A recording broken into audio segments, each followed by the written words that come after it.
Hello, everybody. Welcome to the lands of Aecathan, where a bunch of people who most would say have played D&D too much in their lives show how little they care by playing D&D a little bit more. So, how's everybody doing this week? Good. Little frazzled. Tornado warning, Yeah. Tornado warning, flooding, It's the apocalypse. Nobody cares. Pretty much. Michigan weather. Is Yeah. this going to stop us from playing? No. Nope. No. It's just standard Michigan weather, really. Yeah, I mean, if worst came to absolute worst, even if the power went out, we'd still record. We'd just do it audio only. So, on our phones. Because we're that dedicated. We just trade off around the room until everybody's battery is dead, And then you go to the car. Exactly. The car charger. Exactly. Exactly. You sit in there with the air conditioning and say, okay, we've moved to the car. Here we go. We've driven to the only place in town that has power. Right. And they're looking at us funny, but that's okay. Anyway. Worth it. Right. So, when last we left off, our group of heroes had actually found the wandering tribe known as the Sasaran. Well, okay, let's rephrase that.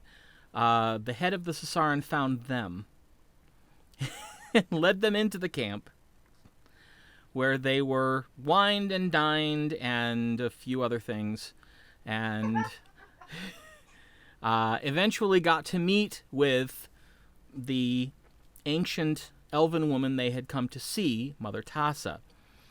She was able to inform them that, yes, she could confirm that once upon a time there were not only good dragons, but neutral dragons as well. She claims the neutral dragons have all been destroyed, but she is not certain what became of the good dragons.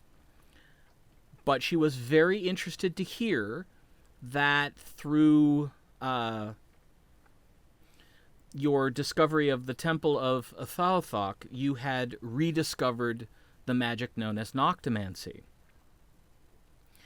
And upon learning that Zorith's mentor Obras was undertaking the study of the books recovered from the temple, she told you all that she would consult her information and let you know what she thought she could do to help. After a restful night for most and an interesting night for one, the following morning, everyone met back at Mother Tassa's wagon only to find her gone, but she left a note and weapons, and basically told you that she was going to consult with this Obras and that you should meet her at the Tower of Azinor. So after identifying the weapons that she left you, magical awl, and a ring for Zorith, I'm not sure I have that. Zorith set up for a teleportation circle to the tower and cast it, and you all vanished, and that was where we left off. So, we pick up with your vision clearing from that silvery white flash, and you see yourself in the bottom of sort of the central communal tower on the complex of Azinor. And you see, standing a little ways across the room, facing away from you, a figure in robes. It becomes very clear, practicing the motions for spellcasting, because you see the motions begin, and then you see him doing this, and then start again, and Clearing out your hands. I've done that before. and the figure goes, ah! And spins around. It's Aron. Hello. Oh, Wow, I didn't even hear you. Hi. I was I was just waiting for you. Master Obras told me that I should wait for you here because you would probably be coming relatively soon. He's meeting with an elven woman, like Yep. kind of a scary elven woman.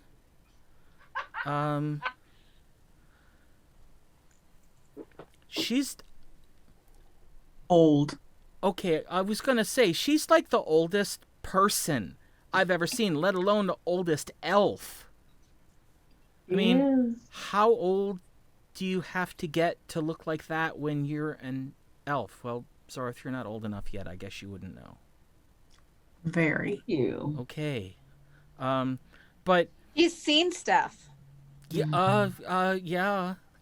But she, I was tending to Master Obras's quarters. That's, I do that just as a favor, and I asked him about it, and he said it was okay.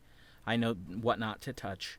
But he left to go meet up with a group that the army was putting together to go investigate what happened at Belinamart.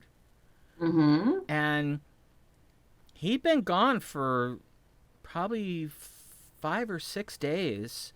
And then all of a sudden, right in the middle of my cleaning, boom, there he is with this old elf lady. And she just looked around, went, and then looked at me and told me I was excused.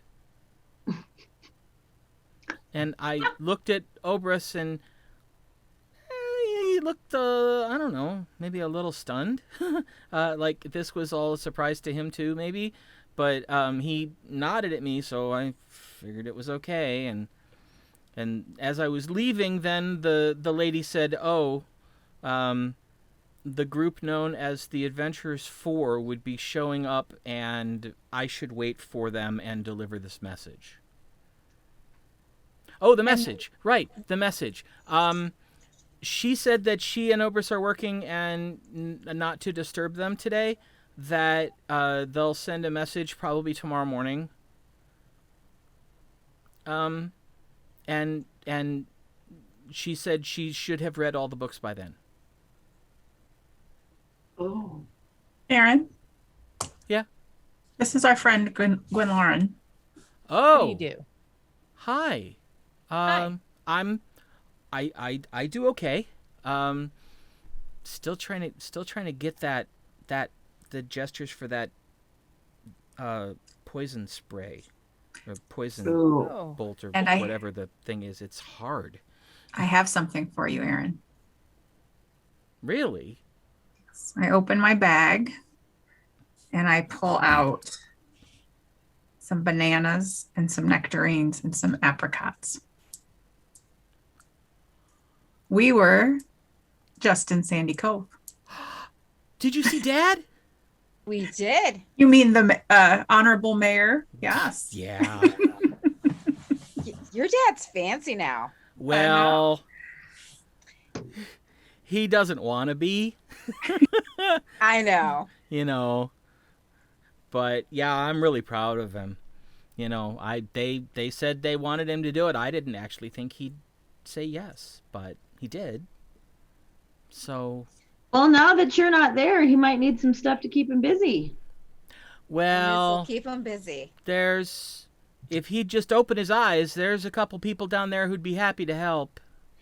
Oh, what do you have to say about that? Oh, my money's on Rosalind.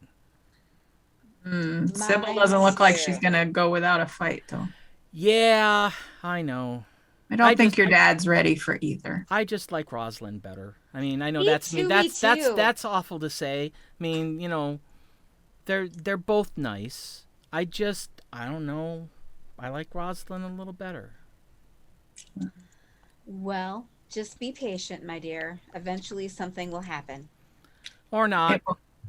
Dad is pretty blind to stuff like that. Oh, I think your dad knows. I just don't think he's ready. He loved your mom a lot. Yeah, I know.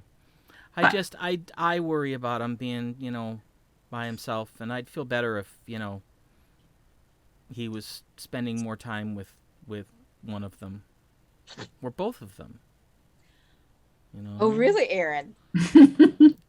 I just want him to be happy, and I don't want him to be lonely. Yeah. It'll mean a lot to him that you feel that way. He might, when he is ready, worry that you might not be okay with it. Oh, no, I'd be totally okay with it.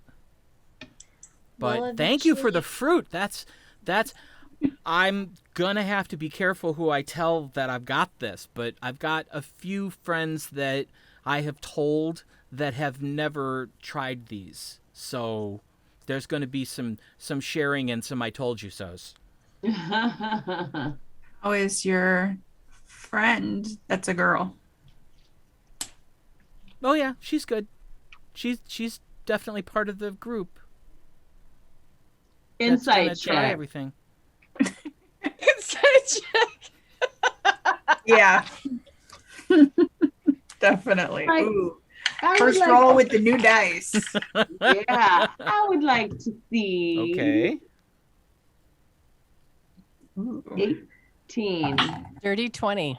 Oh, yeah, you would know more than me, probably. 22. 21.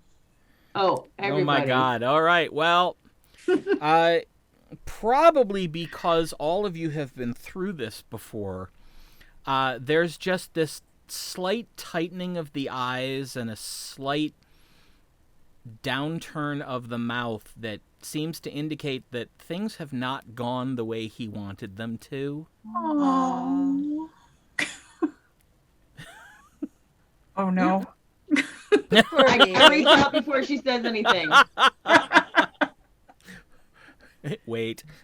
And I pull her in close and I say, they're young still. So, should someone tell them that they can tell us things if they want to?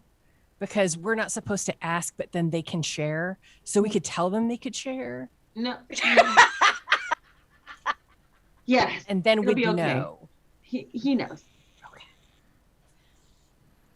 So are we staying in the same quarters we did last time? Yes. I got a message from Master Obras who said that he had arranged the same place since he thought that would at least be a little familiar. And he also said to tell you that he was sorry he couldn't meet you in person, but he's not allowed out of his room. That's what We're Master happy. Obras said?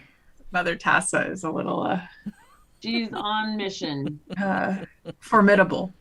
Goggle. Well, I'm just like a we god.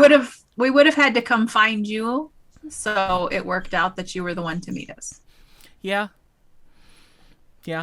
Once I heard that it was you that were coming, I was really happy. And who's the little guy who's like staring at Oh the yeah, walls? Sakuthos. Oh, Sakutha. I forgot to introduce him. And this is God, our he's with us. companion, Sakuthos. These walls are incredible. Were they grown? They don't look like they were carved. Actually, they were. Wow, not a lot of people noticed that. Well, I've seen a lot of walls in my life, and to find ways to make them interesting. But this actually is. By the way, where are we? Oh, you're in the central tower on the campus of the Azinor magic school? You don't say! You know, I've tried to get in here several times and been rebuffed every time, so this works out perfectly. Oh. And he looks at the four of you. Sakuthos. Huh? You are not to leave our sides. You are not to ask questions of people that you do not know. And you are to keep your nose clean. Do you understand me? But if I don't ask questions, how will I ever know them?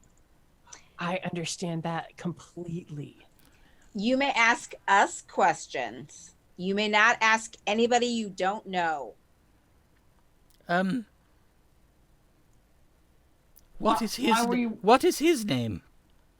Why were you wanting to get here? I'm Aron Fellas. I think you met my dad. He's the mayor of Sandy Cove. Oh, you're Osmond's boy. Oh, your father's very proud of you. Yeah, I know. Why were you trying to get here? Well, because they train warlocks here, and I thought certainly that they might be able to shed some light on, how you do this right. I never got any. I never got any formal training. I got surprise, and then instructions, and then blackouts. Oh, we could see if you wanted to stay here and learn things. That's a possibility. I mean, I certainly wouldn't mind learning more about my situation. Just don't make yourself a bother, please. I will not make myself a bother. I cannot make any claim for what might happen if control is taken from me. Mm-hmm. understood. Well, if you want to be a student here, you definitely need to be on your best behavior. Oh, good point. Good point. All right, I'll do that. But, so, do I know Aron now? Yes. For questions? Oh, good. I have so many questions. But remember, he just started here. No, that's fine. He knows just a little bit more than you do. That's fine. That means he does know things I don't. Only a skosh. Maybe. How long have you been a warlock? 3 or 4 years now. 3 or 4. So you're like a senior. Well, no, because I have no idea what I'm doing. I mean, I sort of do, but I don't. He's had no training. Oh. No formal That's why nobody wanted to let him in. Mm-hmm. They're really biased against self-taught. I mean, it's kind of, if you don't learn it the right way, you obviously don't deserve to be here kind of thing. Yes, that's exactly what they said. Ooh. Right. Yeah. Well, We'll look into that, dear. maybe when you meet Master Obras, you might mention this to him. Maybe he could put in a good word for you. A Master Obras. Oh, yes. Zorith, this is your teacher. Yes. Well, I'm looking forward to meeting him. Where is he right now? He's locked in his study with that Tassa woman. Oh. Well, We'll get to him when we get to him, when he gets to us. I'll definitely wait. Just remember, just call her Mother Tassa. With respect. No, I don't think I can. No, not you. Aron. Oh, really? Yes. That's not too familiar? Because, I mean, I just met the lady. Well, just don't call her Tassa woman. No, I would usually just say lady. Or ma'am. That would be good. Ma'am? Okay. Or I'll think about Mother Tassa. I don't know. Okay. That feels weird. Okay. But- That's all right. Well, it's all right. She's a little weird. Like you blend. I can. I can even turn invisible. Really? Oh, that's something I really want to learn how to do. Oh boy. Well, let me tell you, when I learned how to do it, I spent a lot of time causing a lot of trouble. No, I was on my best behavior the whole time. Right. You see Aron kind of smirk a little. Well, I can kind of understand. I think I'd probably end up getting in a little trouble at first too, but not probably as much as you did. No, probably not. Well, anyway, yeah. So, have you had breakfast? Did you are you hungry? Do you want something to drink? We can go see if the mess is open. That sounds great. Okay. Well, you come with me. I mean, you know where it is as well as I do, so. Well, maybe not you, Miss Gwynlauren, but everybody else does. We follow him in. Okay, so you walk out of the chamber, which you walk outside, and Arabelle, Zorith, Tasha, you're ready for this. You know, you've just gone from extreme south to pretty far north. It's winter. You walk out. It's snowy and cold. Gwynlauren, you are immediately freezing. Yeah. What is up with this weather? We're going to need to get her some nice warm clothes. Yep. Is this snow? Yep. Yes? Wow. I immediately roll in the snow. Okay. It's horribly cold, but wow, it is so interesting. Please stand up before you freeze. She's never seen snow before? She's from the south. I'm from the south, but I had seen snow before. She's from The edge. the edge. Oh, wow. So, yeah, wow, you grew up on the desert. Exactly. Wow. This is so interesting. Is it like this here all the time? No, probably maybe a quarter of the year, maybe a little more than a quarter if it's a bad winter. Sometimes it's just cold without the snow. Sometimes it's cold and ice falls from the sky. That's not fun. Because then everything gets coated in ice and everybody slides and falls, and it's not fun. I'm playing with the snow. It's so interesting. And it hurts Make a my snowball. hands. And Sakuthos walks over and kind of tugs on your jacket. Yes. Try this. And he reaches down and scoops up some snow and with his hands packs it into a rough spherical shape and then kind of I've made a snowball also. looks around and throws it at Tasha. I also throw a snowball at Tasha. All right. Roll a to-hit check. Just your proficiency and dexterity added to the d20 roll.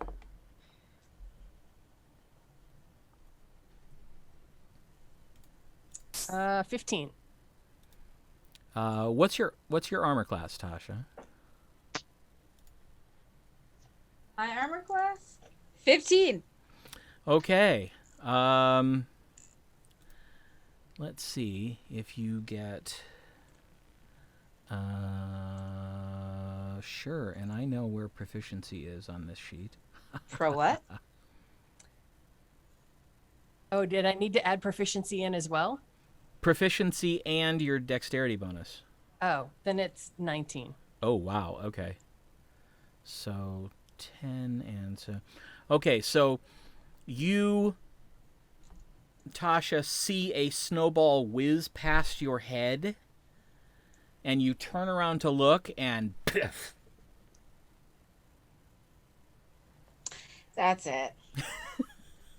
I'm like, yay, I did it. Very good. You're I get a better at this than snowball. I am. And I throw it at her. All right, roll a d20 plus your proficiency bonus plus your dexterity. proficiency? Mm-hmm. It's above an ish. Oh, okay. Oh, yeah, so it is. Plus my dex? Yes. Okay. 20. Dirty 20. Now, what's your armor class, Gwenlaren? 16. Oh, yeah. You're like, wow, this is so much... Eat snow. It's on.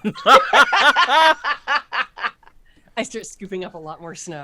So do I. And Sakuthos, looking, immediately decides to take sides and starts making snowballs and handing them to Gwenlaren.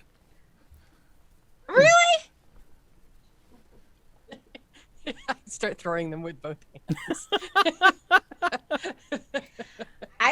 I throw them at Sakuthos. Oh, shit. Aw. He took a side. I step in front of him.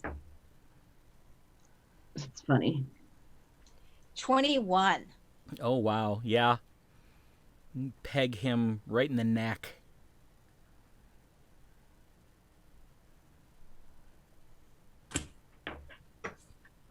I throw another one. 22. At Sakuthos? Yes. Okay. Yeah, you got him again. And then you see him, he ducks behind Gwenlaren. Coward. And Gwenlaren, you hear him mumbling. Oh, no. Oh no. It's cheating. I throw snowballs at everybody. Everybody. Aaron is just kind of standing there stunned for a second. Oh, Like, I'm throwing them at him too. these are adults.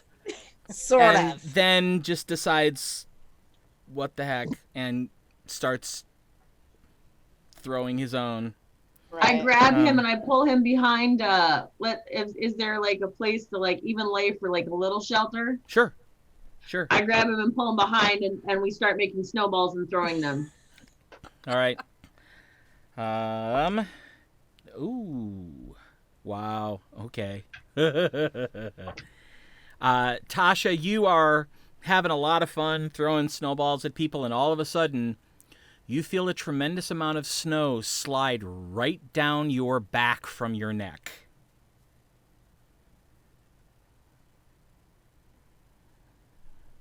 Is he invisible? And Gwenlaren, you hear Sakuthos giggle. And he like peeks up around you and goes, "Mage hand." That was excellent work. Thank you. Well done. Okay, so I cast Conjure Barrage. Oh, shit. And I toss a snowball into the air, which creates a cone of identical snowballs that shoot forward and then disappear. Each creature in a 60-foot cone must succeed on a dex saving throw. All right. Well, that's going to be I'm guessing probably not Arabelle, but everybody else, including Aron. 28. Save. 15.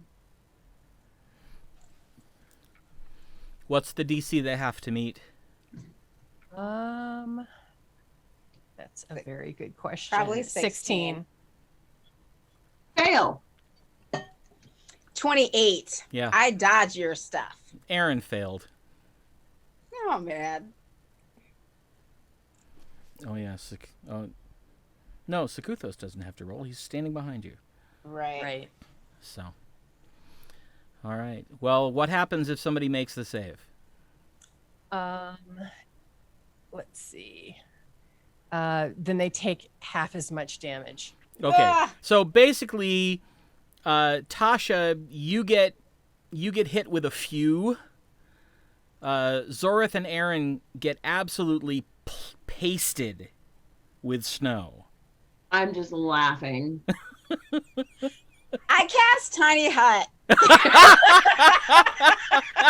I turned around to Sakuthos and I'm like, this is the best stuff ever. You totally can't do this with sand. No, it's not the same. Sand gets very heavy when it's made into balls, and it hurts. I tried that once. The tiny hut takes 10 minutes, so while she's casting, I'm gonna keep pelting her with snowballs. Me? Yeah, you said you cast tiny hut. Yes. To get away from with Lauren. But it takes 10 minutes to cast. Oh, goodness. You're going to get a lot of snow in that 10 minutes.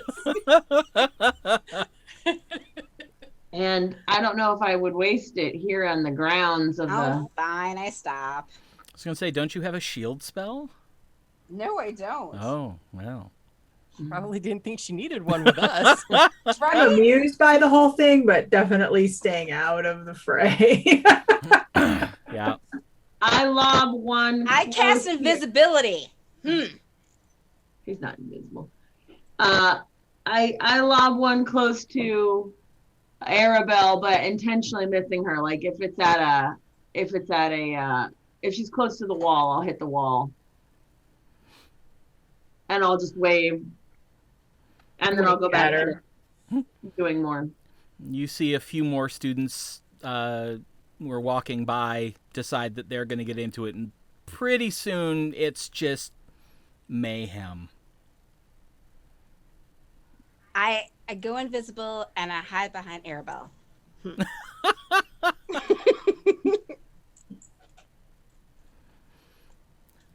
I asked Aron if he's okay to finish this fight on his own. Oh yeah, it'll die out. They always do. You know, people have fun for a few minutes and then they remember it's cold and wet and. Oh hey, do you guys have a lost and found? I think so. Or maybe Probably not. in the office. Mm, Probably in like I'm the just thinking about headmaster's some office. warm clothes for Gwenlauren. And I look over to Gwenlauren. Is she like bright red? My hands hurt. Mm-hmm. Maybe some mittens and stuff from the lost and found. Will you help me? Yeah. I can go look. Okay. Do you remember how to get to your room? I assume we do. Do we? Yeah. I can buy some gear. It's not a town. Oh. No, Well, it's a university campus basically. Maybe they have We're gonna Tower of get Azinor scarves and mitts. I was gonna say, they don't have a bookstore? No, actually they don't. It's not that- Because part of what all these students have to do is copy information down on their own and make their own books. That's part of the see. learning process, is copying it out of the master tomes.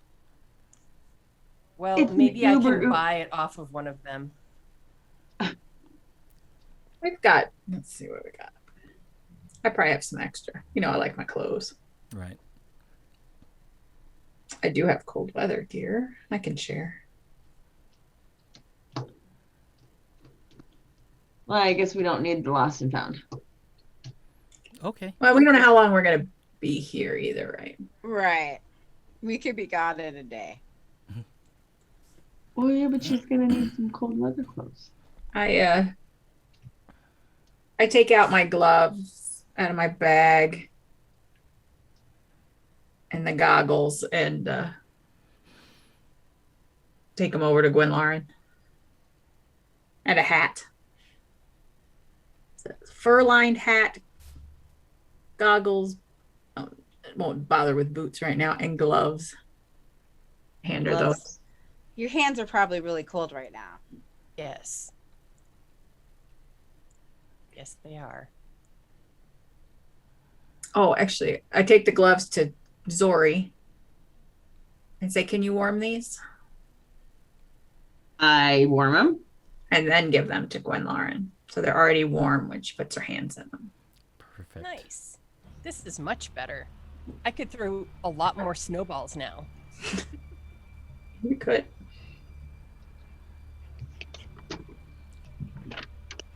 I think it's dying down. Yeah, it's starting to slow down. My nose is getting red. We should And go. it- Don't we have like a and little running. cottage or something? Yeah, Yeah. you have basically like an apartment. I cast Prestidigitation on myself and Gwen Lauren so that she's all dried off. Thank you. Much better. But don't do this again. Okay. It was a lot of fun, though. Mm-hmm. You make your way to the guest quarters, and as you step in, especially for Gwenlaren, it's a relief because there is already a fire in the fireplace, and it's actually quite warm inside.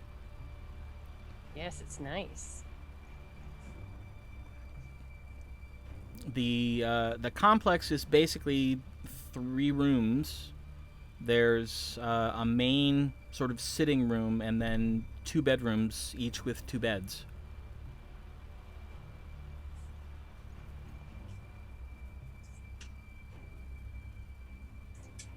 Are these for us? Yeah. This is where you're gonna stay tonight. And you're supposed to come and eat in the mess with all of us for lunch and for dinner, and probably for breakfast, unless Master Obras says something different. I sit on one of the beds and pull off my boot and shake the snow out. Some was missed. Down by my toes. Cold. Okay. All right. Well, since you're here, I guess I'm not excused from studies anymore, so I better get to my afternoon lessons. Okay, well, thanks for hanging out with us. Oh, sure. It was really nice to see you again, and I'm sure I'll see you at meals. Is there a cot for Thank you. Sakuthos or something? There's a couch he can sleep on. Okay. Thanks for the snowball battle. Oh, you're welcome. Yeah, wow, that was your first one, huh? Wow. Okay. Well, That yeah. was fun. I'm glad you had fun. Some people don't. So, that's good. That's good that you enjoyed it, cuz it could happen at any time. That's what I've discovered. Once the snow fell, boy, all it takes is one person and one badly aimed snowball, and suddenly it's war. But fun. I'll keep this in mind Okay. for future battles. All right. Bye, everybody. Bye, Sakuthos. Bye. We'll see you later, Aaron. Goodbye. Enjoy the fruit. Oh, I will. Ian leaves and closes the door. So, Adventurers 4 and a half. You have the day. What would you like to do? Probably just hang. There's nothing really for us to do. Right. It's not because I don't have anything in Airmaw, right? I only have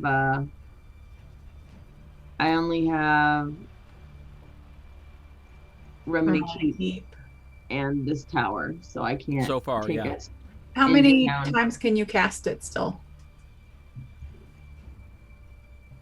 I Once got, more? Or I the got once 2 a day on 5th levels Once a day? for today. Yeah. So I don't really have any other place to go except Remedy Keep, and I mean we could, But then we It's wouldn't be able to far. get back, right? Not but until, not until the would they next really morning. would they have really cold weather clothes?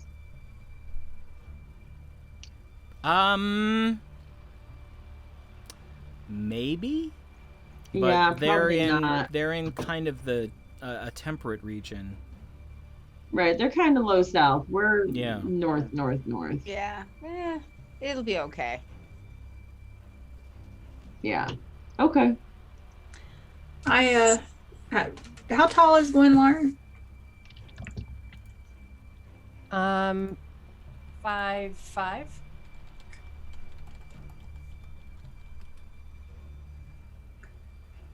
I pull out the boots and say, do you want to try these on? Sure. I think we're close to the same height. Maybe they'll fit.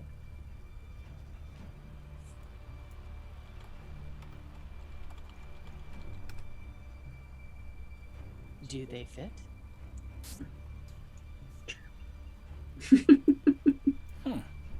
Sure. I don't know. You, Arabelle, you know what size you wear, and Like average. I mean, she's not.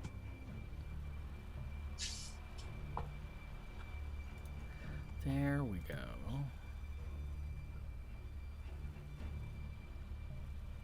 Also give her the heavy fur cloak. Oh, okay. Yeah, I've got the whole cold weather thing. She's got armor. I mean, I'm not gonna. Right. And there's some layers of wool clothing too. So I'll just give you the whole outfit. Thanks.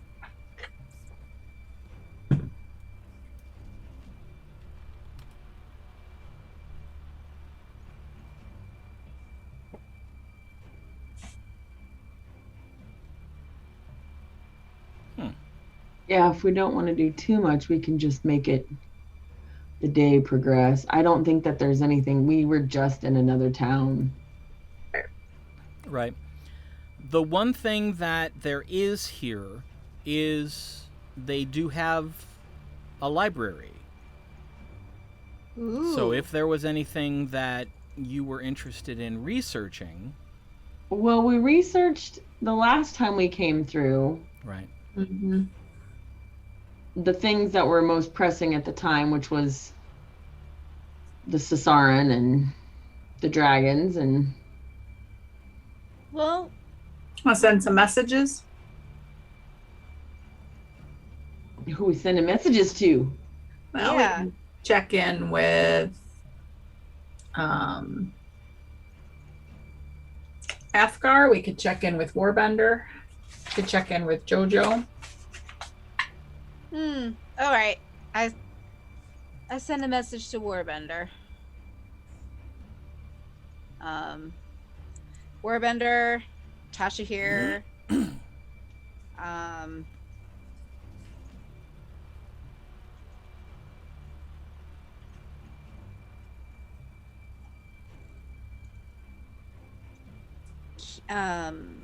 We're at the tower waiting on Mother Tassa. Hopefully we will know more about dragons soon. Tassa. Or I mean Tasha. That's it.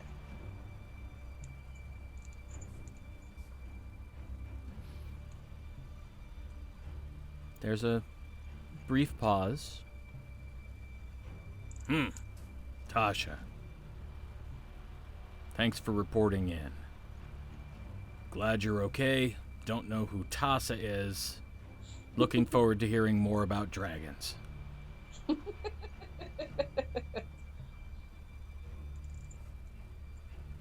Maybe we didn't tell him that stuff. We told him we were looking for the Susaran, but he might not have known who. Okay.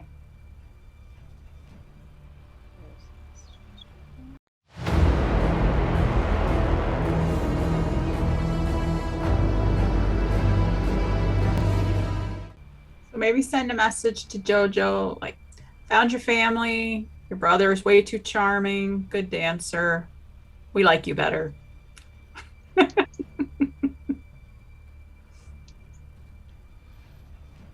Yeah, this might be news to Gwenlaren that Ermon has a brother.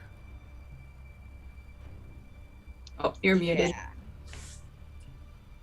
Yeah. Really? Oh, that was, I guess, a secret, but not really. He's already got a girlfriend. Okay. And also they don't talk to each other. Yeah, he got kicked out. Well, no, he left, wait, right? wait. No, hold on. He and his girlfriend don't talk to each other?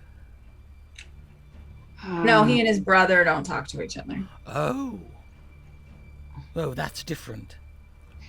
Yes. We'll fill you in when we meet him. Okay. Whenever that happens. I forgot that Sukothos was there, but that's all right. Yeah, well. He may or may not meet Jojo. Right. You just never know. Right. Oh, I guess if we're gonna just skip through to the next day, maybe Sukuthos and I can go to the library and we can get him in on some low level Warlock books.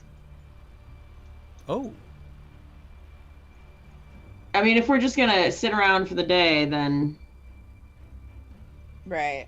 I'll just take him on up to the library. And Do you know anybody in the Warlock school? Sorry.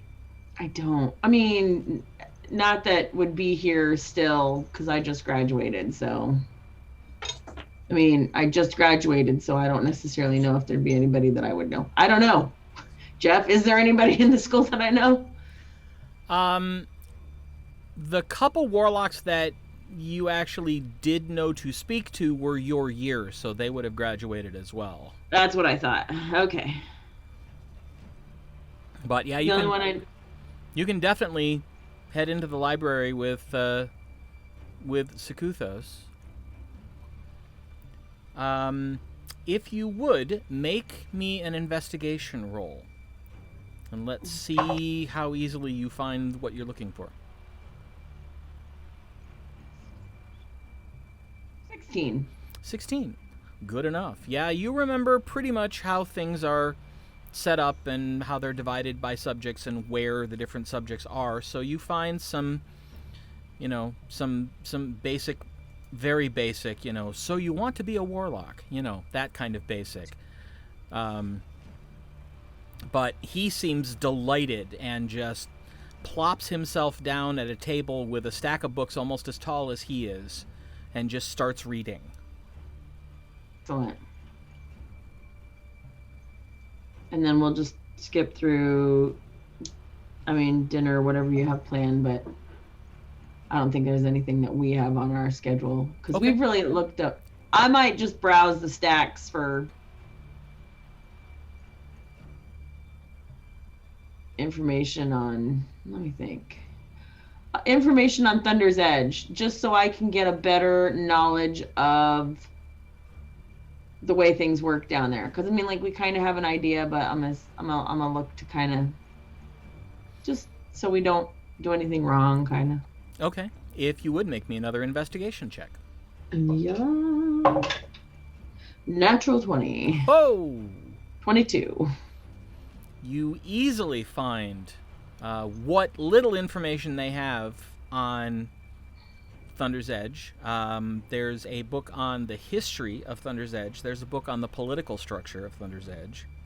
Yeah. And there's a book discussing, sort of from a sociological aspect, the way the clan structures work. I'm going to start with that one. Okay. Go to the second one, and then work on the history last. Okay. All right. From the first book, what you find out is that there are probably twice as many clans as you've heard of, but many of them have become what are called legendary clans in that they no longer are populated currently. So they exist in the structure, but there are currently no members of those clans. The ones that still do exist, there's sort of a basic primer on the different ones. At the time of the writing of the book. At the time of the writing of the book. And they talk about... let's see. Let me go ahead and look this up real quick and get you the actual names. Well, they talk about the fact that of all of the clans, the Lions clan tends to be the clan in power more often than any of the other clans, but not always. You find that they are very strict in terms of how they interpret the idea of honor. They see dishonor as the worst possible transgression against clan or family or city. Right. You also find information on the Hawk clan and the Porcupine clan. Which one of the people that we met is from the Porcupine clan. Yep. And the Badger clan. Ooh. This is a badgers. The honey badgers? And the Fox clan, which the book claims is most likely to be moved to legendary status. Because their members were waning as of the time the book was written.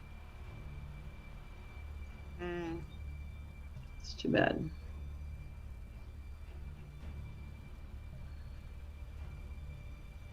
Okay. And the second book was... what, the political? Yeah. The politics of Thunder's Edge? Yeah. Politics of dancing. Yeah. Politics of feeling good, you know.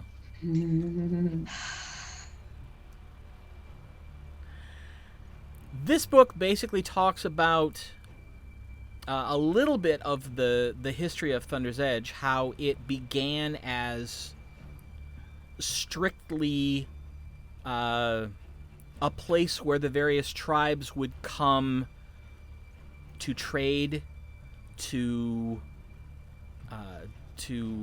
have conclaves between two or more of the clans to try to settle differences, but it wasn't really a home to any of them.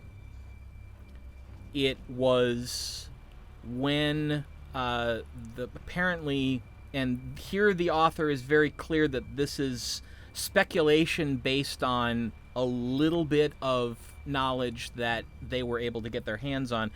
They believe that it was the Shattering that actually brought the tribes into Thunder's Edge, banding together for safety and constructing the walls for shelter against the chaos in the first few years after the Shattering.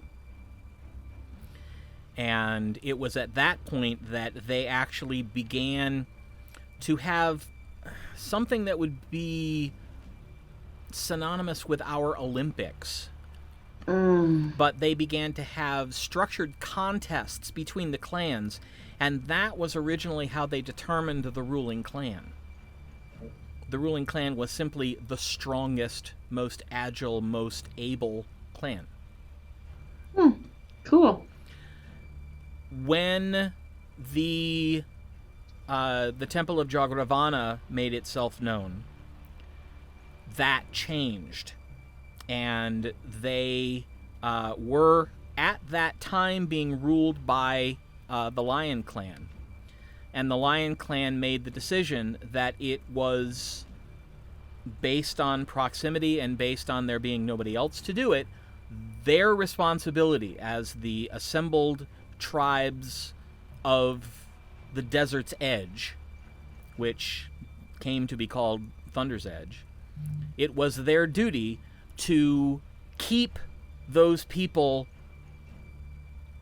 in the desert, to guard against them getting past them into the rest of the country. And it was after that that the leader of the clan, who at that time was actually a member of the Hawk clan, the Hawk clan being one of the less xenophobic clans, they pride themselves on being more far-seeing, like their spirit animal. And they decided that if they were going to guard the land, that they should probably tell the rest of the country that this is what they were doing, and maybe ask for some assistance as well. And it was at that point, probably 70 years ago from current time, that they made an arrangement with the government of Erma, who was slowly sort of spreading out across the continent, trying to bring all these disparate settlements together, for them to actually send military to Thunder's Edge to help guard both the city and the nation from the threat faced by the folks in the desert. And that pretty much gave way to the way that the politics work now. The only major difference is instead of having competitions, they actually hold elections. Mm-hmm. Every member of every tribe is eligible to vote, and specific members of the outer enclave are chosen through lottery and also allowed to vote. That's cool.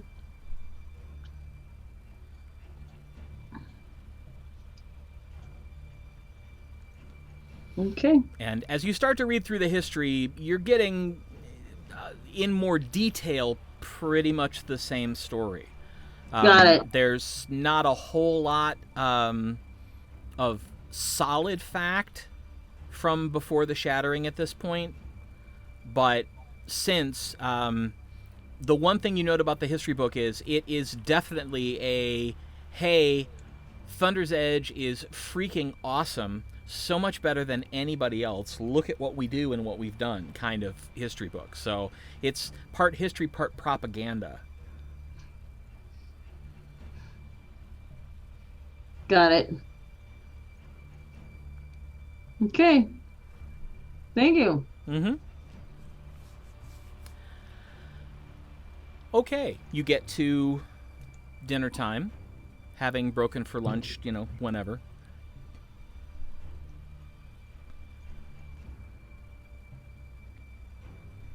And what do you do? Well, go to the mess hall, I guess. Okay. Yeah, we're back from the library, or we'll meet them there, or whatever. We'll probably be back from the library and gather everybody in. Well, Yeah. You had a difficult time getting Sakuthos out of the library I'm sure. because he didn't eat lunch. He stayed there reading. Well, hopefully he gained some things. Maybe a cantrip. Well, when you finally tear his attention away, he's only got one book left in that initial stack. He's just been devouring those books. And he's like, But I've only got one left. And I'm almost done with this one, and then I've just got the one. If we could just wait a little longer. I look around. I'll bring you back some dinner. Oh, is it time? What happened to lunch? We read right through it. Oh, my. Could I come back afterwards and finish this? How late does it? Yeah, I mean, I would know how late it stays open. I'll come back with him. it's open until 9-10ish. I'll come back with him, sure. Oh, okay, all right. Yep. So we head back to the girls and he's ready for dinner. he's just kind of chatting the whole way, just telling you about what he's learned. It's not so much that he learned any new abilities, but he learned about all the different patrons that have been have been recorded throughout the years, and maybe be taking residence in his brain. And just talking about how he considers that maybe he got lucky with the one that he got, because he was reading about the great old ones and about the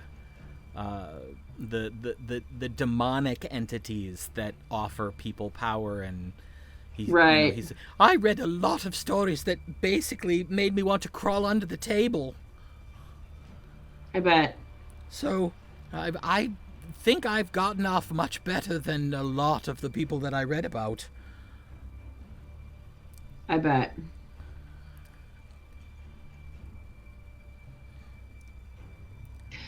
Well, let's go get the girls. We'll go to dinner.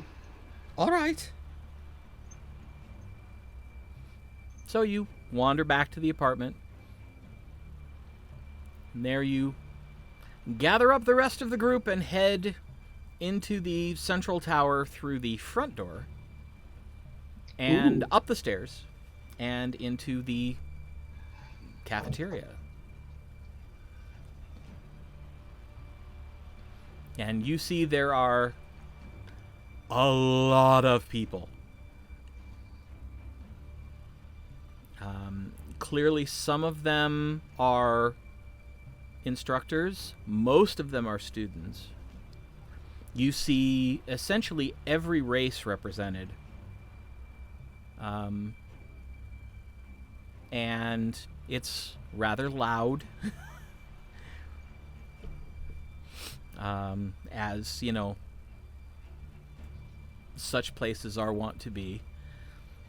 After just a couple minutes of looking around, you do see Aron kind of standing off to one side, looking around, clearly looking for you, and he spots you about when you spot him, and he waves you over.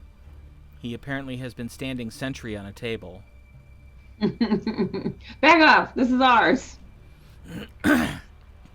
And he's standing next to a silver dragonkin. Ooh.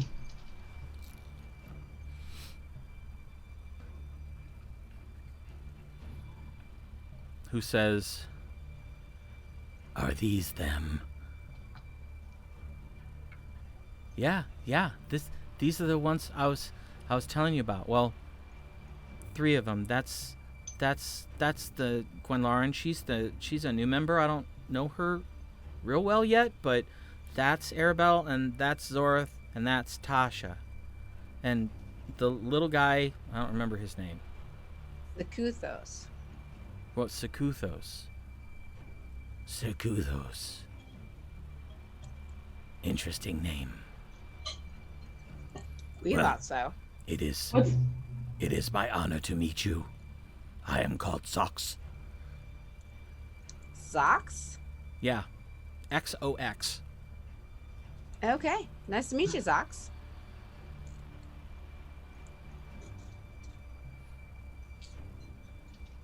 Won't you sit down at our table and tell us what's going on? Of course. We should get food first before they run out. Good They're not plan. going to run out, Zox. They could. Yes, I suppose it's possible they could.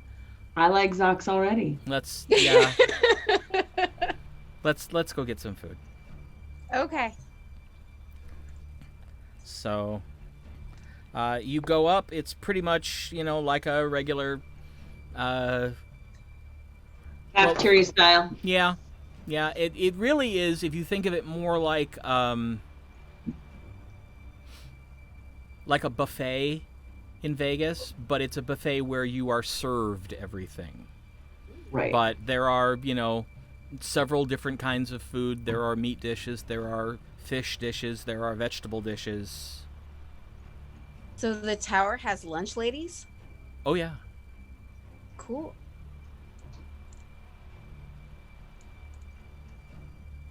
Very cool. We get our stuff. Yeah. Yeah. Grab some grub and have a seat. Okay. And there's water and coffee and tea and juice to drink. But nothing alcoholic, sorry. Oh, well. I'll go for the juice. Okay. Water. Arabelle has tea. I know that. Arabelle has tea. Coffee? Okay. Yeah. Zox gets coffee. And just mostly meat. Aron gets a kind of a nice mix of everything. He gets a little bit of a lot of different things. hard. Head I back have over 2 the table. plates. And, okay. Head back Like over the same, table. same sit with down. him, like a little bit of everything, Right. like all the things. Settle back at the table and tuck in. It's not up to Arabelle's level, but I mean it's decent.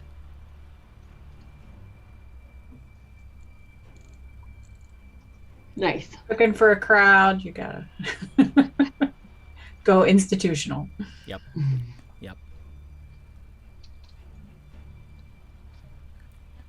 And so Aron says, "So, what'd you do all day? I mean, I know what I did, but I had classes." I mean, we didn't do much. We rested. I read a lot of books. Oh boy. Really? Yes. Zorith was nice enough to take me to your library and give me lots of books on warlocks. Mostly history books, but a couple that actually dissected all of the different sponsors that warlocks can have. At least they've as many as they've cataloged, and I feel much better about my situation now. Really? Wow, okay. What books did you read? Sikuthos rattles off a few of the titles, and he's just kind of like, I don't know most of them. I've read that one. I've read that one. Yeah, that one's a little disturbing. No, that was the one that made me feel better. Really? Why is that? Oh, simply because none of that is going to happen to me because I don't have any of those patrons.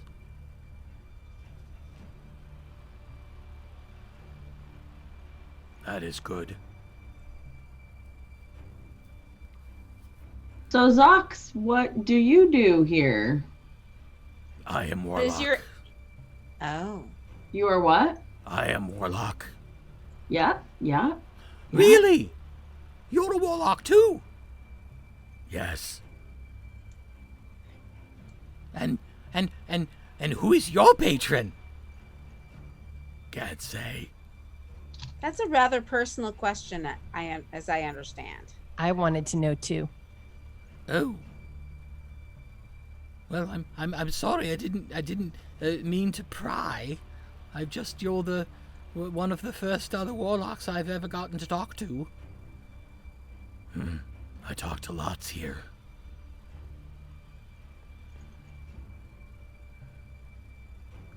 Why can't you say?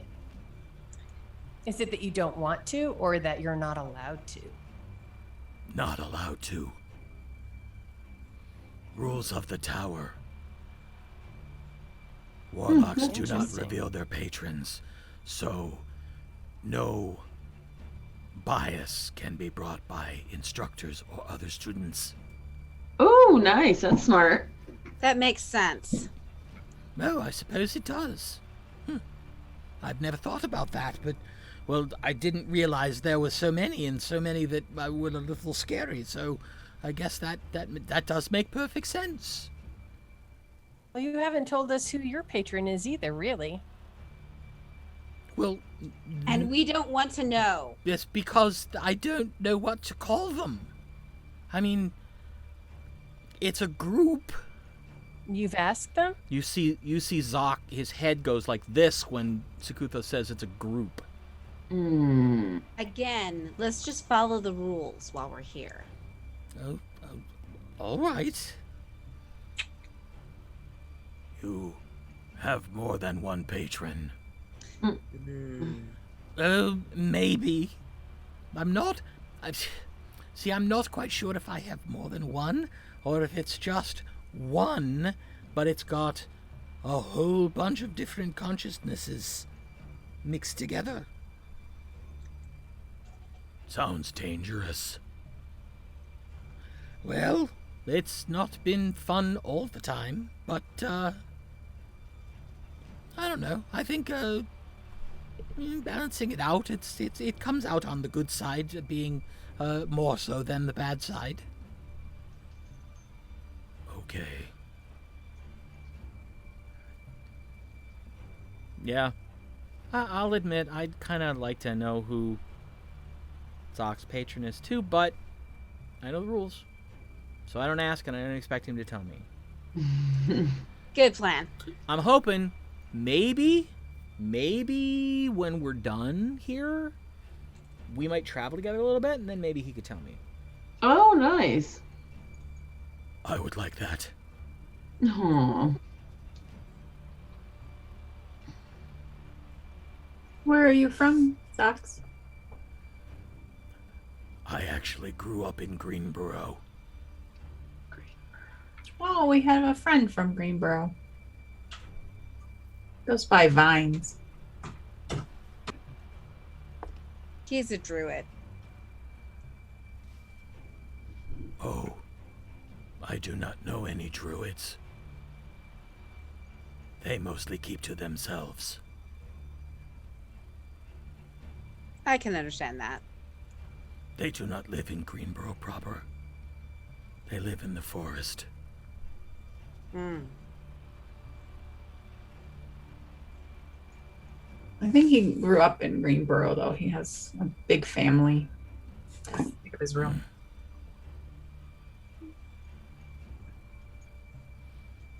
Yes, so it is not far from here to home.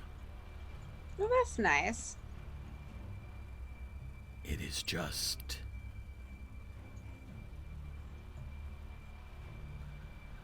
I don't go home a lot.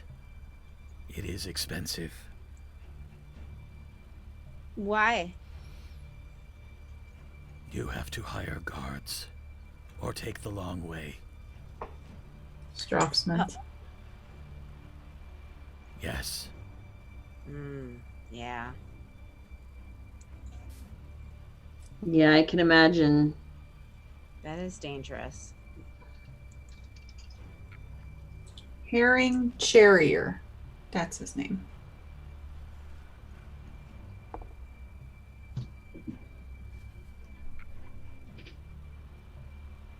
Know the name Charrier. I think one of the merchants in town. Yes.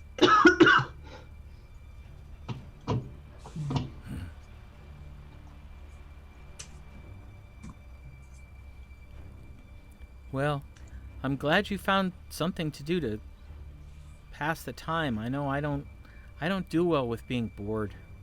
He really doesn't. There's always the library, my dear. You can always read books. Oh, and I do, and I practice a lot. I saw that. Yeah. I'll get it. You will. We have faith in you. It's just sort of, learning that it's not just the motions, but you have to get your hands in exactly the right places in terms of like above your eyes and in front of your eyes and far away, and hands right distance to each other. It's very specific. Practice, my dear. Just practice. Oh, I am. Believe me. I get teased because I practice so much. He really does.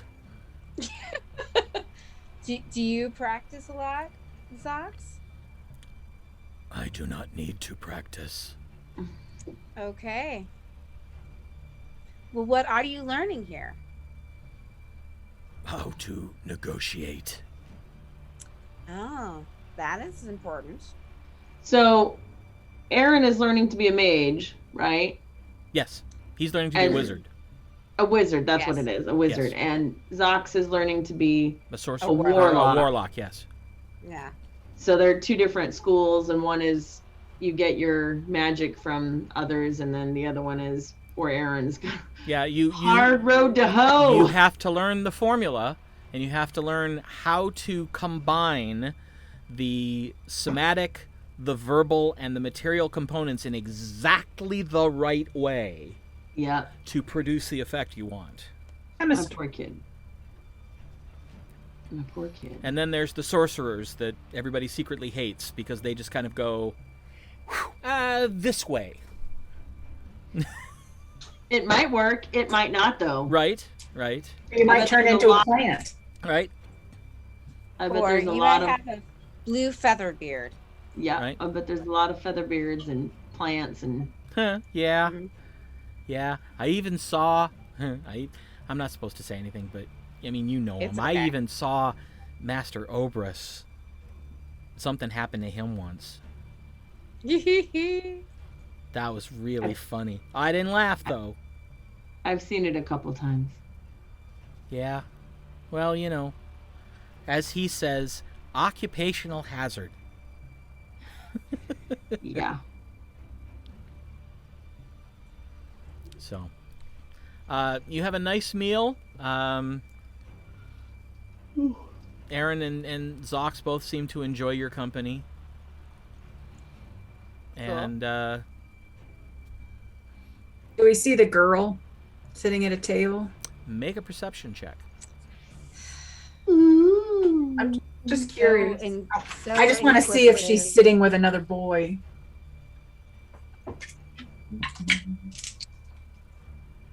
Ooh, a natural 20 and a 1. I thank goodness for advantage. 31.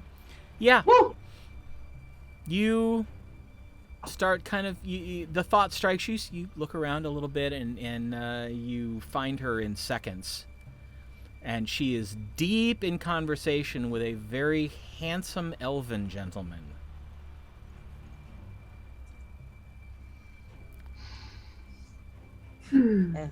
Always the elves. I don't stare or anything. I just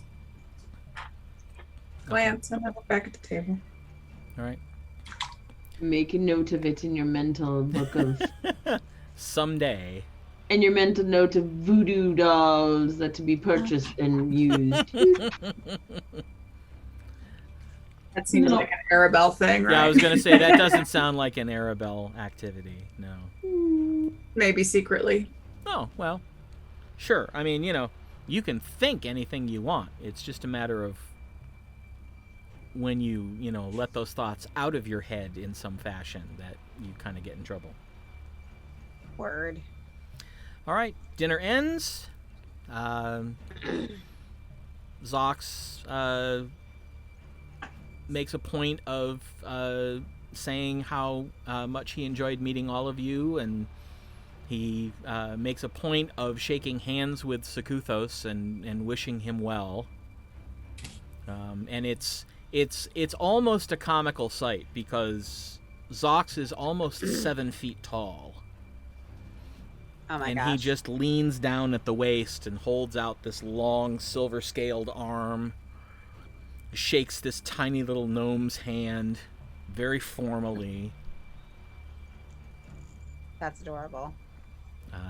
and they head off to go back to their respective dorms. Cool. We go back to the quarters. So did we message Jojo and Athgar? No. We didn't because, we did other things, but that's okay. Sekuthos reminds you that he needs to finish the penultimate book and then read the ultimate book. So, I will go back with him. okay.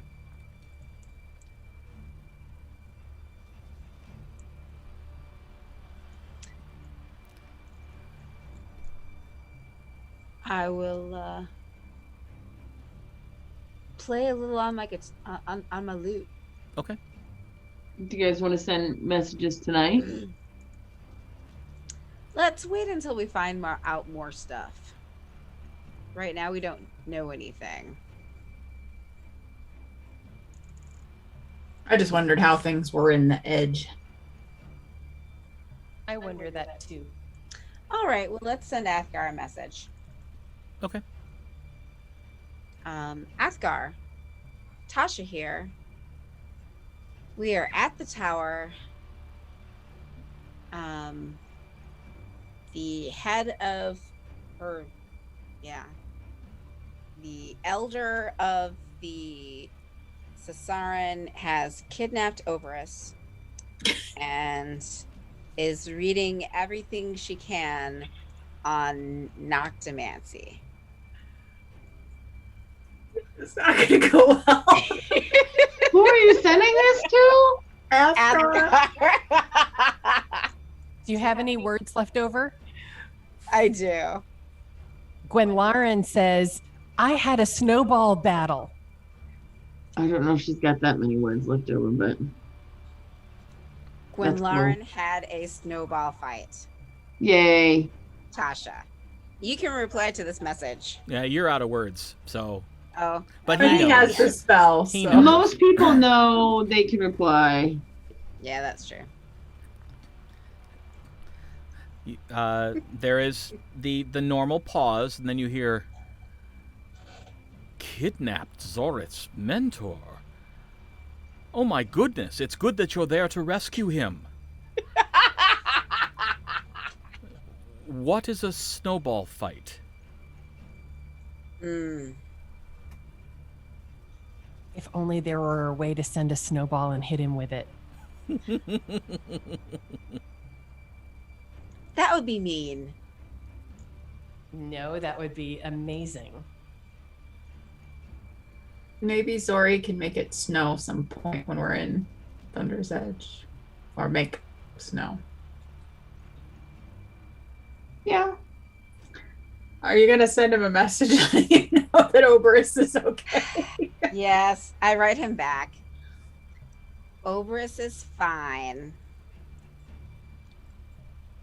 We are trying to learn more about good dragons. The elder is helping us. Snow is amazing. You've got 7 words left. Gwenlaren says snow is amazing. Tasha. Okay. Ah. You were exaggerating. I'll stop packing. He's a little overprotective sometimes. We should have let him come. If you would, tell Gwenlaren I look forward to hearing all about this snow and how it can be made into balls. Balls. Balls. I tell Gwenlaren what he says. I can't wait to attack him with my barrage of snowballs spell. Boy. I may use this against many enemies now. Well, except you realize that it did no damage. No, but it's very distracting. Be great for sneaking around while they're distracted with snowballs that appear from nowhere. That's a possibility. Mm-hmm. Well, presuming since he said he would pack to come help with that was the case, I assume Thunder's Edge is fine. And he didn't say otherwise. That's true. That's true.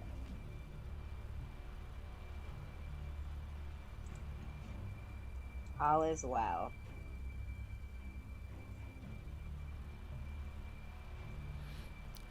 Do you wish to send any other messages?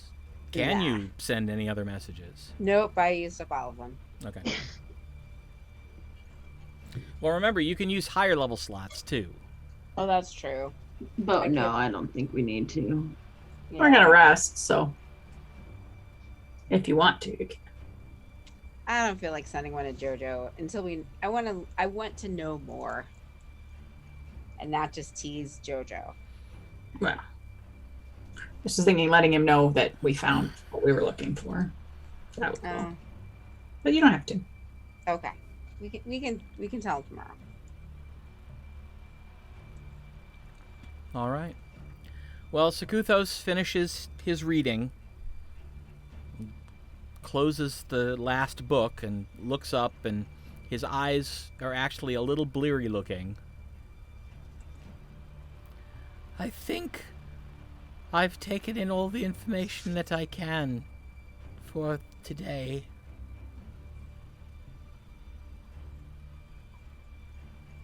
I think I would like to sleep now. I support his little back and give his shoulders a little rub, and I say, okay, we'll go back. All right. You make your way back to the apartment. Those of you who are there, you see Zorith and Sakuthos come in, brushing a little snow off the shoulders, as it appears to be snowing. I may go out and check out the snow, because while there was snow on the ground, now it's actually falling from the sky. Yeah. So that's pretty interesting.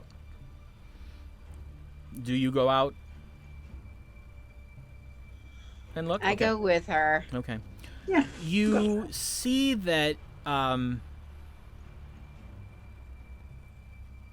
the only way it translates to you is it's almost like ashfall, except that it's white. It appears to be clean, and it's lighter somehow even than ash. And you hold your hand out and you watch a flake fall, and it hits your palm and just rests for a moment and then slowly melts into water. Very Gwynlauren. interesting. Gwynlauren, go like this. And try and catch it on your tongue.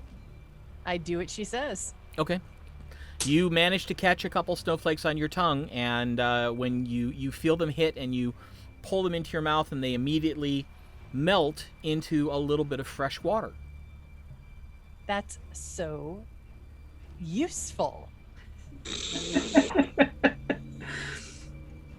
So you can eat the snow. It's just, frozen rain. Interesting. Okay. This would be a delicacy at home. Don't eat the yellow snow. This is important advice, I sense. Yes. Especially around animals. Ooh, gotcha. Mhm. Yes, don't eat brown snow either. If it's not white, don't touch it. Thank you for that information. I sense this will be useful to me. Well, if you're going to consume it, yes, it probably will be.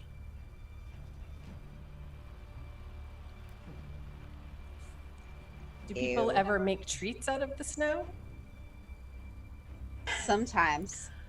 You can I- put flavored syrups on them. Yes, I visited a small farm where they served the snow for dessert. They actually poured a very, very cold juice into it and then put berries on top. It was quite nice. We'll have to try that Yeah, sometime. You just have to eat it very fast, and then your head hurts. But it goes away. Okay. Brain freeze. Yes, it goes away.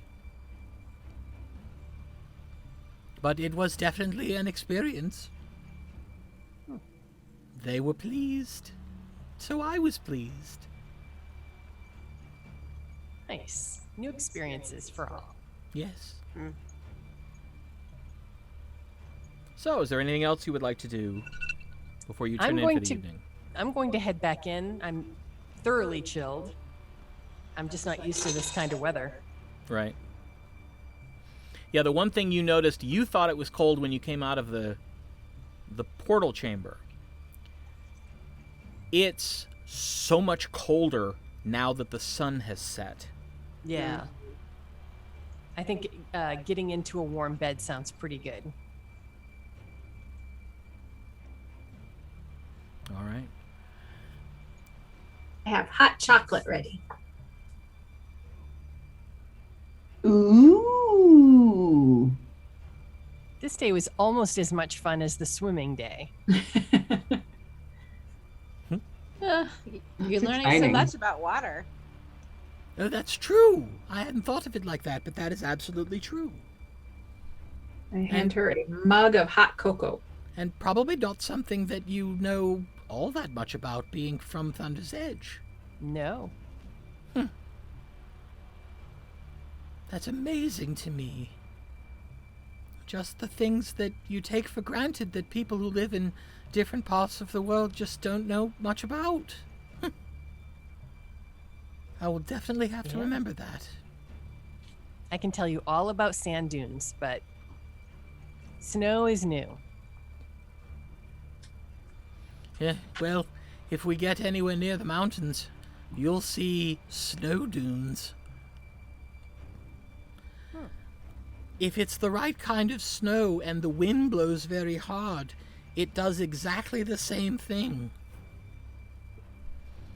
I once came across a house that was half buried underneath this massive wave of snow that had blown up over the edge of the house because of the winds that came through the night before.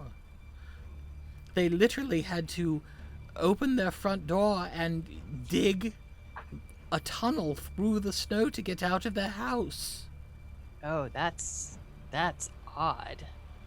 Yes, they said it didn't happen very often, but it had happened before, so they were ready for it. But it is a little strange walking through a carved snow tunnel. These were dangers I had not anticipated. Yes, Yes. it's not good when the tunnel collapses either. Ooh. Oh, no, I imagine that would be very bad. But that didn't happen to me, fortunately.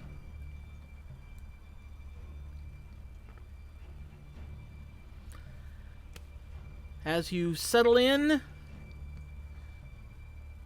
Once we're done with our hot cocoa, we'll probably go to bed. Right. Sekuthos drinks the hot cocoa gratefully and immediately grabs his knapsack, pulls a blanket out, curls up on the couch, pulls the blanket over him, and is asleep within seconds. Nice.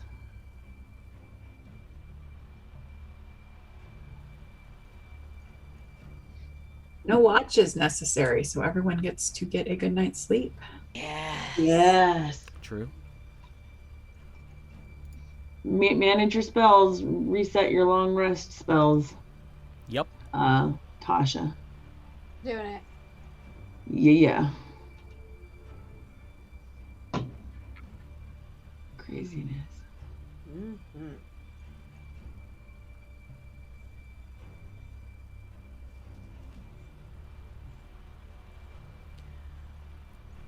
The night passes uneventfully, Yay. as you would hope it would. Mm-hmm. And you wake up the next morning to the faint scent of coffee and bacon and some sort of maybe bread or rolls. Ooh.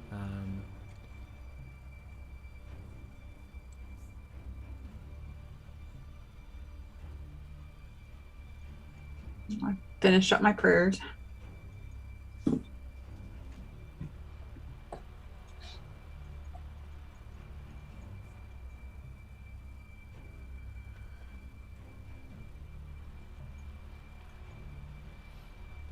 And so, do you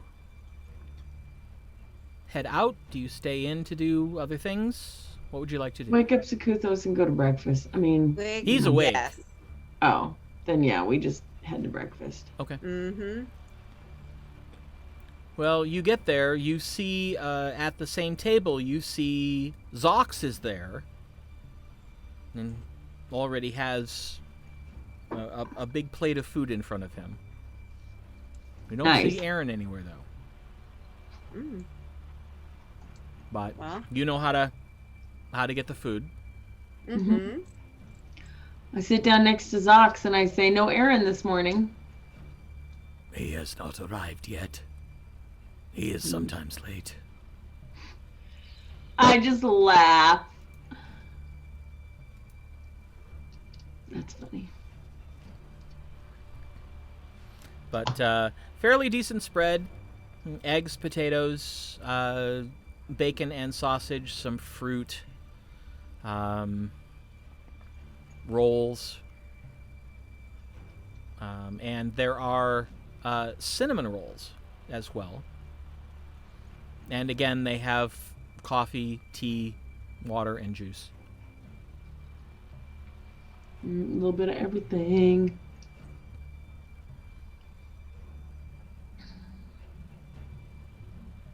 Yes. Okay. You settle down again. It's good, hearty food. Not quite the level that you're used to with your traveling gourmet. But it's filling and it's tasty. Nice. Right about the time you're starting to settle back and relax and maybe have a little bit more to drink, you see Aron come running in. Oh, good. You've eaten. They're ready for you. Master Obras said to come get you immediately. Alrighty then. So, Take a roll with me. okay. I take a couple rolls with me, but I'm right there with her. I'm gonna get some food now. Good luck. Oh, okay. Thanks, hon. We know where we're headed. Yep. And we get up there. Okay. Yep. We go to see Obras and All right. Mother Tassa. You get up to his study. The door is closed. We know. Knock on the door. The door opens and you see Obras standing there looking a little disheveled. His eyes are a little puffy. He's holding a big mug of coffee and sipping it and says, Aron is swift. Good thing, too. She gets impatient easily. Well, come in. I'm glad you made it here, and I assume you found your accommodation suitable. Oh, of course. Excellent. Well, I'm going to let you sit down and talk to Mother. I'm going to rest my eyes for a few minutes. Ooh, you haven't rested in days, have you? Well, it's been about, I'm guessing over a day and a half since I last slept.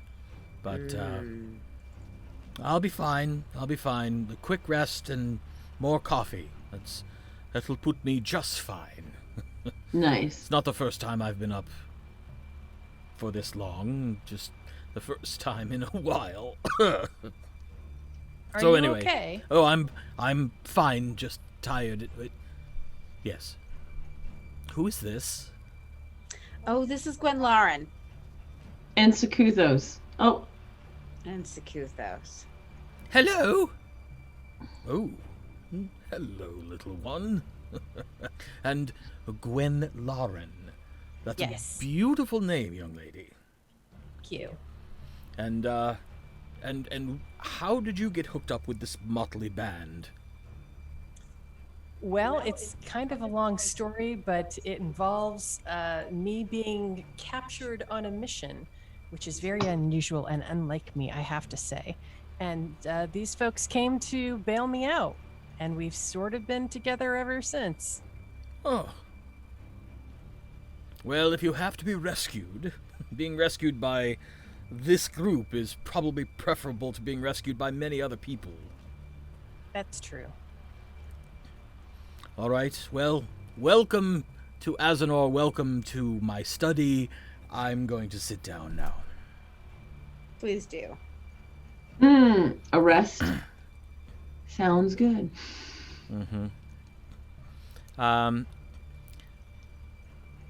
You look over, you see Mother Tassa seated at Obras's desk, poring over an exceptionally large tome. Everybody make a history check. Well, not Gwen Lauren, but the other three make a history check.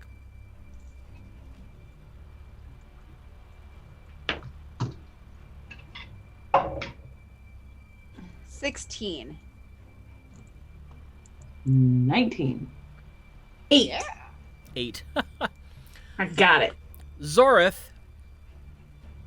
you look at the book for a moment and something clicks in your head. It's one of the books Right. that Obras brought back from the temple of Athothok.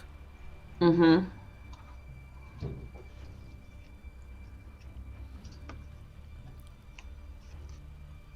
Now, I need all of you to make a perception check. And Sekuthos will roll. Much better at those. Oh, damn.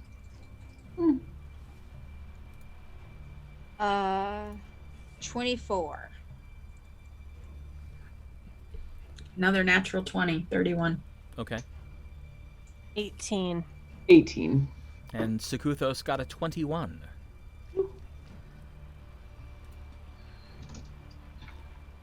Mother Tassa looks different. In She what way? looks younger. Really? She looks like some of the wrinkles maybe have faded. Sekuthos kind of sidles up to Arabelle and says under his breath, "Is she not as old as she was? She doesn't look like it." I don't think her age changed, but she certainly appears younger. I'd like to learn how to do that too. Isn't what they're reading time, Mancy? No, Dreams. it's dreams. Oh, dream. It's mostly subconscious mind magic. And what did you call it? Noctomancy. That's what it is. Yes, Noctomancy. I even remembered. Nocto. See, if I had remembered the name, then I wouldn't have thought it was time. Like a nocturne. Yep, that's exactly what I was like. Oh, well, there it is, right there in the name. Yeah.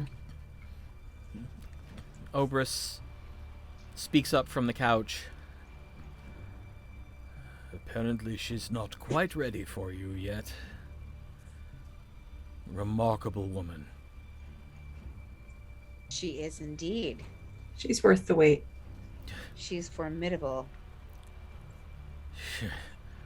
We see on the floor. I gathered that almost immediately. You know, she appeared out of nowhere in Belinamard. We figured as much. Stood we for a moment, apologize. looked around, then looked at me and said, "You are Obras, you will come with me now." Ah, And I began to explain, "Well, dear lady, I am indeed Obras, but I am here on a matter of some importance, and I can't just go running off." And by that point, we were back in my study.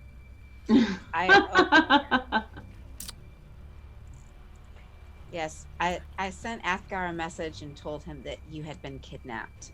And I was kind of joking, but kind of not. Well, it's not terribly far from the truth, but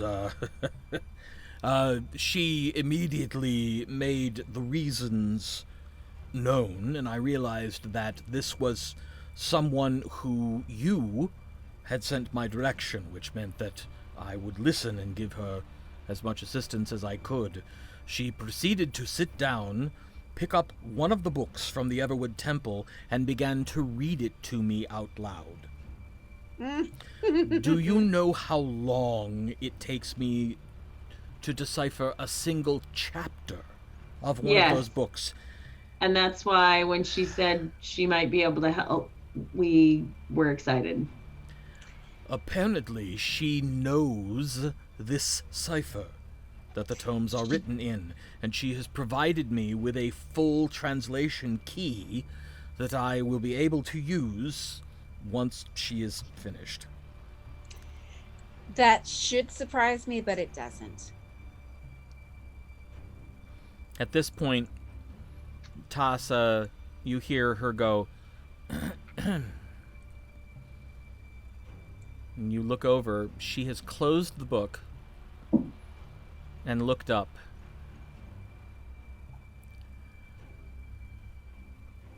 I cannot tell you how important it is that you brought me here.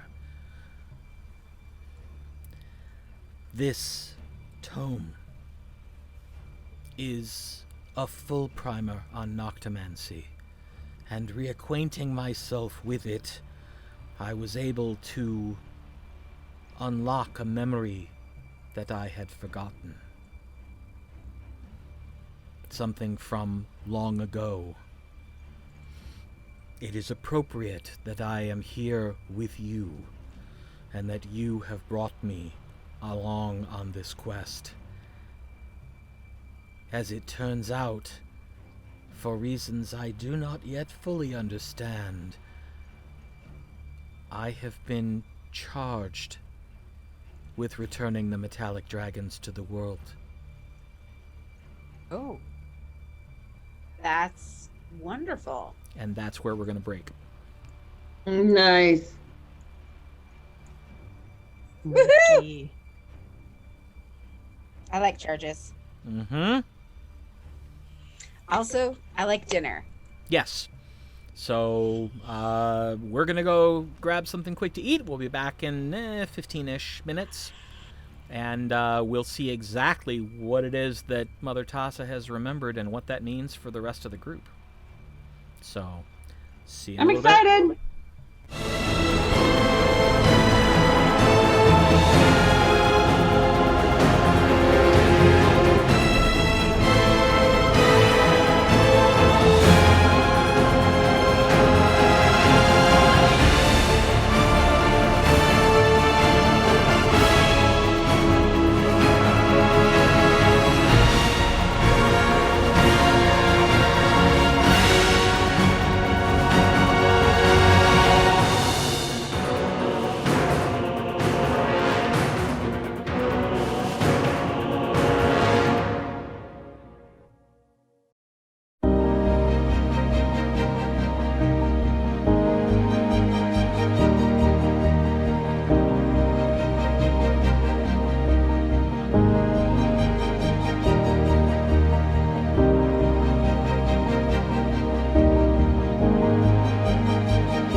And welcome back, everybody. So, right before we went to break,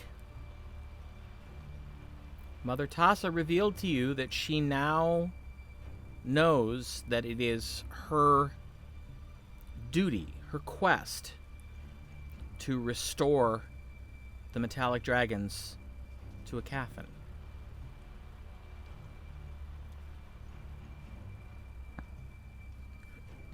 Looking at all of you, you may remember that I told you that I found it interesting that you had each been untethered from your fates. And I found that curious, but I did not know why. I believe this may be why. You were destined to help return the balance to the land.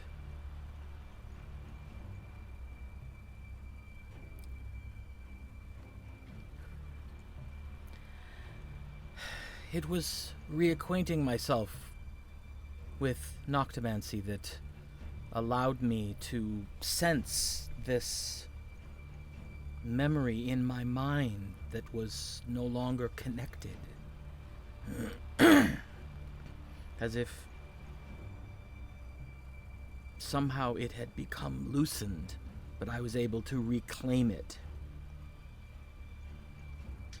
With that memory, however, has come much knowledge that I am not happy to have back. For it is not happy memories.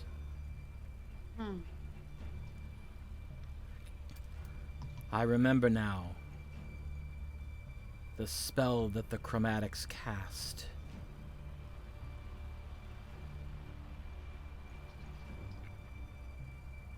It was of such power that it ripped apart reality and magic, causing both to shatter almost immediately. And that's why it is now referred to in legend as the Shattering. Dragons caused the shattering? No, chromatics did. Yes. The chromatic dragon. The spell did more than just that. There were, I believe, unexpected side effects. The wave that rippled out from the casting of that spell killed over 3/4 of all of the goodly beings in the land. A little over half of the beings of balance.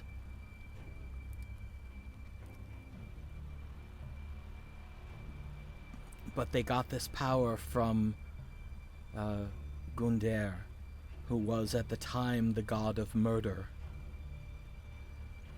And I believe he caused these side effects as well. A little over 1/4 of the beings of evil also perished. That's horrible. Yes, but it went further than that. It actually depleted the realms of their gods. All but Gunder, of course. It killed all of the gods? All but him. You're muted. Does he go by a different name now? He does. He now calls himself Zuthos. That's one of the Jagravanan gods, right? It's the head of the evil pantheon. I hate to ask this, but Sekuthos and Zuthos sound kind of similar. That's definitely not my fault. I have nothing whatsoever to do with God of Murder. Really? Who's Yes. your patron again? She have never told me a name. Mother Tassa. Do you happen to know who his patron is? She looks at Sakuthos, and Sakuthos looks back at her like, well, what are you going to do? Mm-hmm. And she says, I do. And it is not Zuthos. All right. But it would be likely unwise of me to speak the name at this time. That bad. No, That dangerous. that rude. All right. I wouldn't want anyone to be rude. It is not for me to say. That is fair. Can you tell us if he knows who his patrons are? He knows generally. And there is a name, but I do not know if he is aware of the name to speak it. Mm. That I cannot see.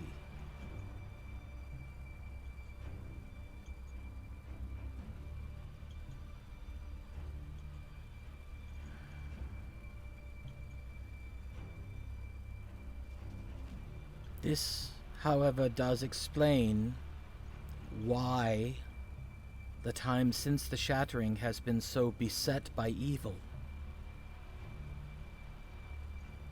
Because so many good things died. And because the only god that survived the shattering was the god of murder.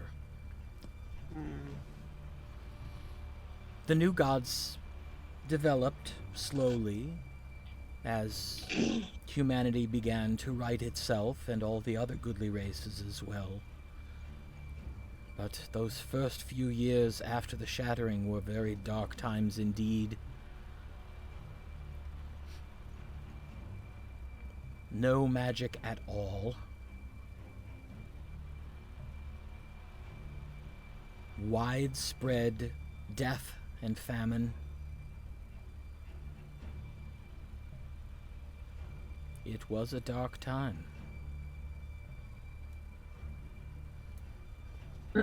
But Mother, yes, before the shattering, did the sorcerers have the same issues with wild magic as they do now?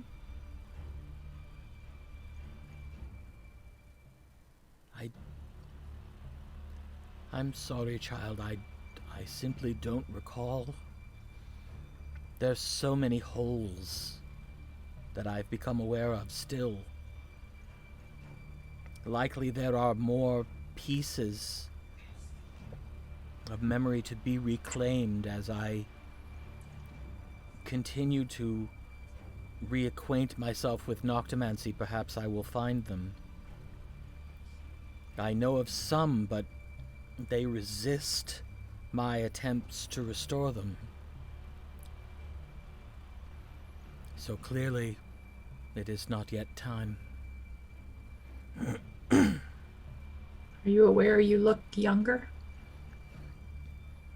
No. I do. I hold a mirror up. Oh.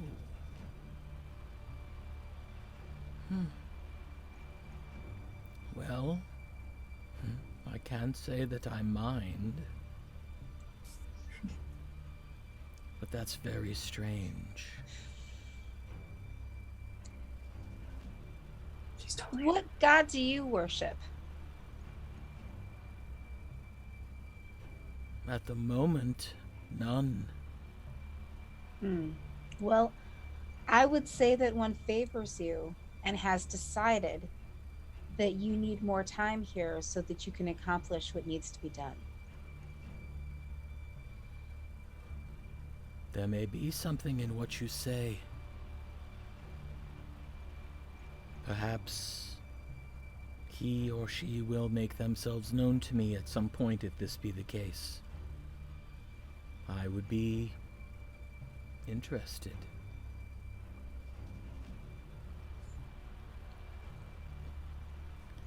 Oh.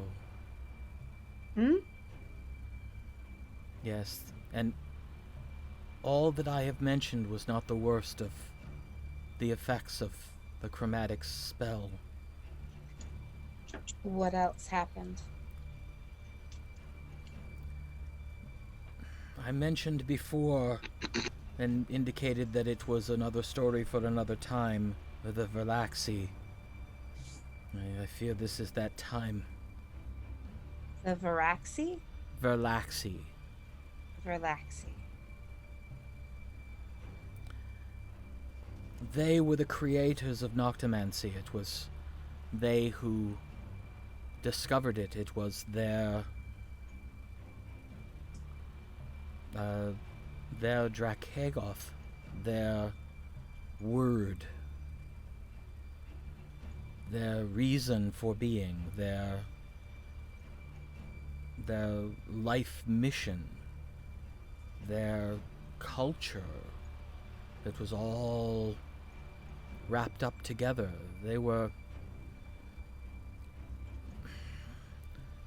They, I believe, were once related to the elves.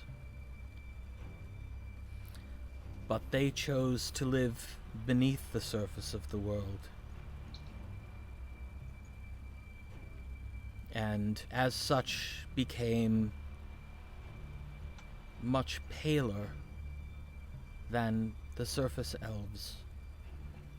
But they were the masters of Noctomancy, and through that became the masters of foretelling. They could not see the future per se, but they could see patterns.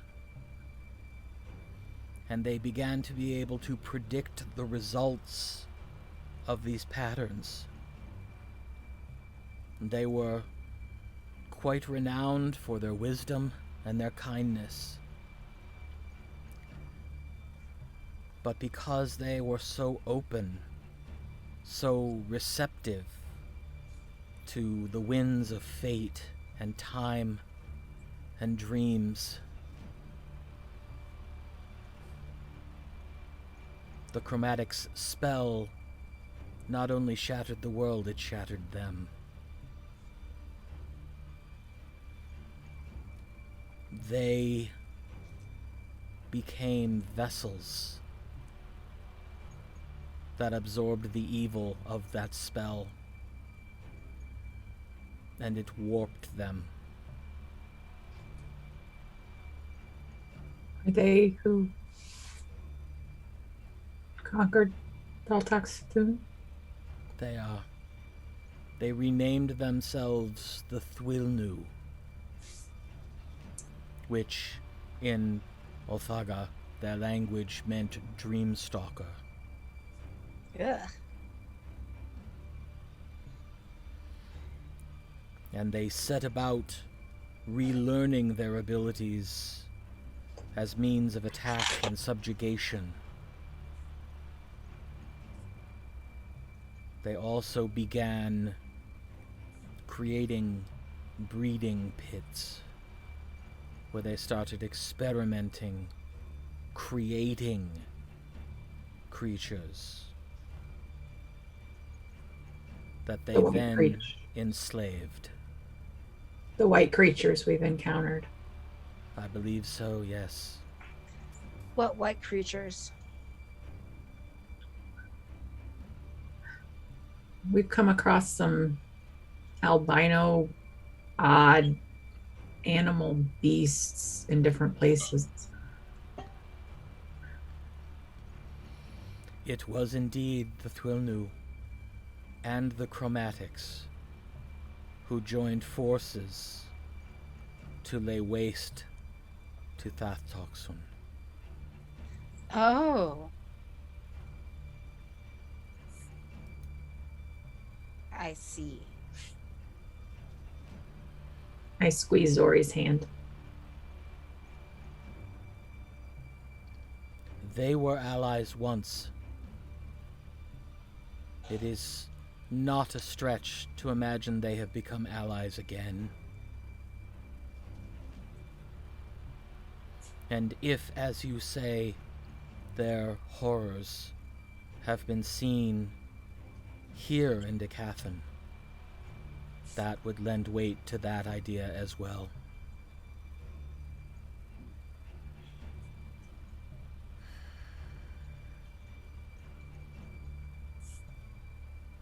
It was revenge.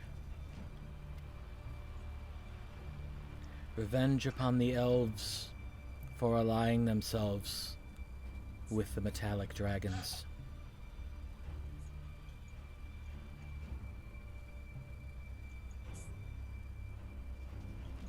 Had we known, we would never have asked their aid.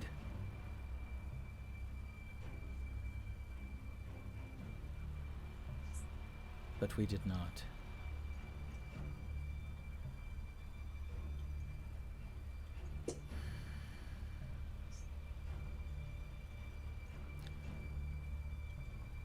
This all was accomplished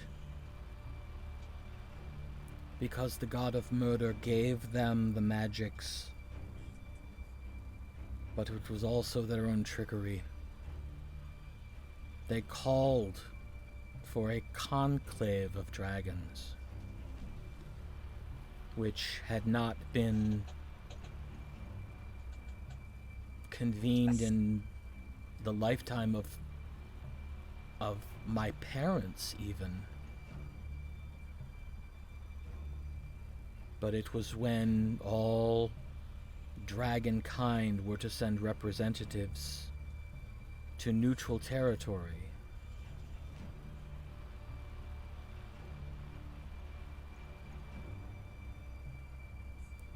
to determine something of grave importance to all Dracoforms.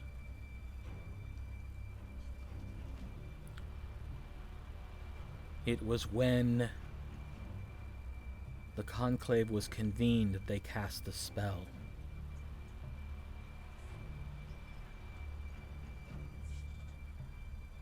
And so all of the good dragons there and all of the neutral dragons there died instantly. No, the neutral dragons were dead by then, Oh, wow. and all the good dragons were placed in stasis. Where? I think I know. It's at the edge of that memory that I recovered. I know a direction. I know a general area, but I also know the entrance to the Conclave Cavern is hidden by powerful magics. I'm hoping I will remember more the closer I get.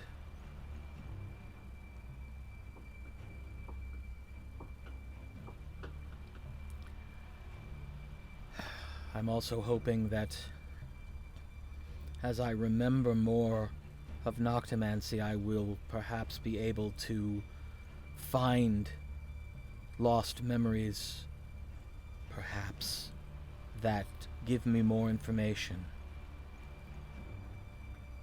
But I will be departing immediately. Where are we headed?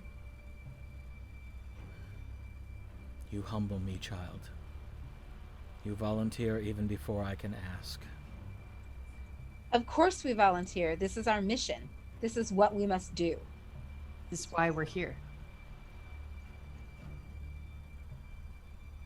Very well.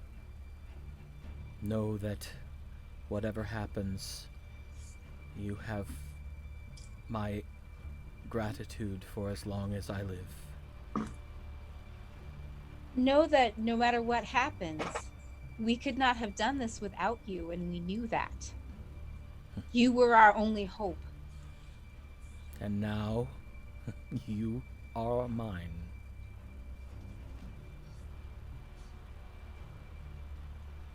Well, it's a mutual admiration society. You see her go,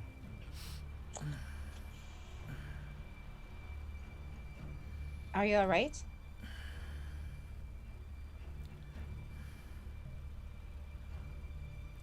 There's a memory that pushes, but it will not allow itself to be restored. It is painful.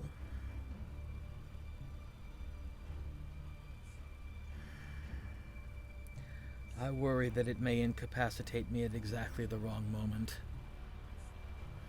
Memory?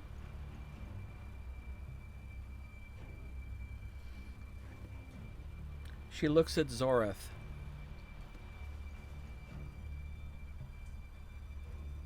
Child of my blood, I must ask a favor.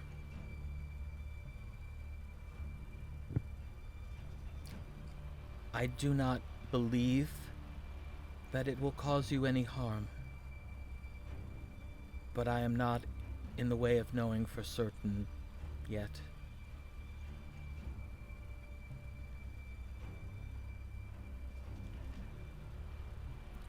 Would you be willing to carry this memory?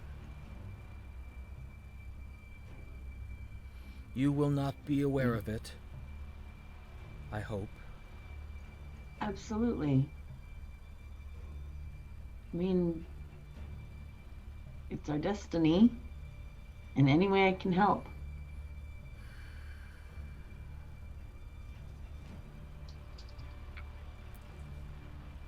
Damn. With your knowledge of sorcery and your tolerance for wild magic, I believe, being of also elven heritage, this has the most likely chance to succeed.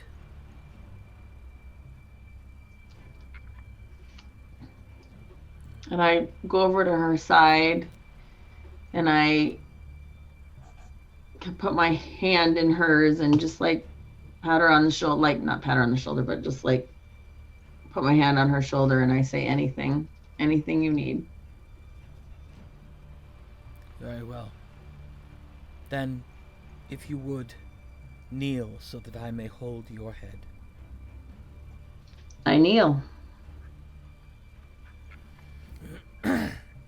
She places her hands, one on each side of your head, and places her thumbs on your forehead, and begins to intone in a language that none of you have ever heard before. And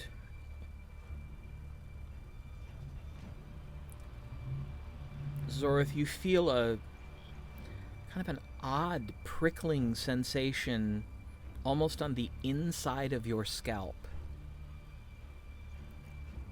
And then there's a feeling of momentary pressure, like something has just been inserted under your scalp, and then the sensation slowly fades until only the memory of the sensation remains. Okay. And she takes her hands off and says, "It is done. How do you feel, child?" How do I feel? I feel fine. I mean, do you want me to roll? How do I feel? No, you don't. You remember the sensations, but right now you feel pretty normal. Yep, that's what I say.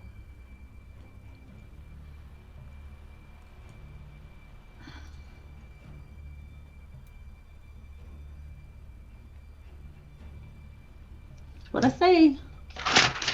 It seems to have worked. Thankfully. Well then, we should waste no more time. As you wish.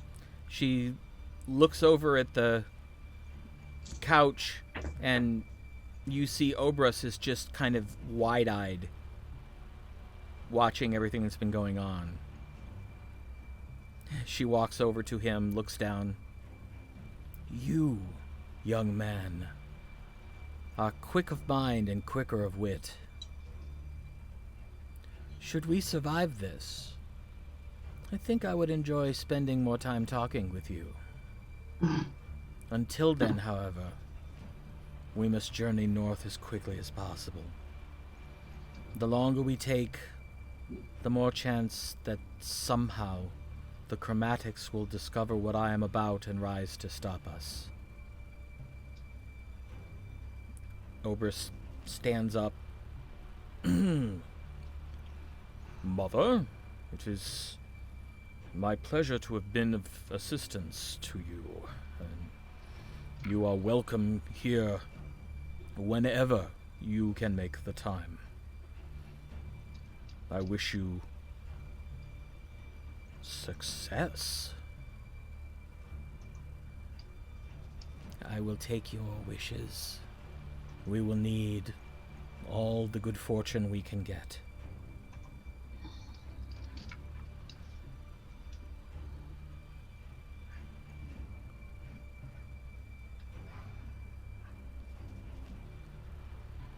Well, gather your things, and we will leave within the hour, as quickly as you can be prepared. We go back to the room and get our things. Okay. We take our leave of her. Yes. Them. Right. We shall be right back. I will be waiting at the base of the tower.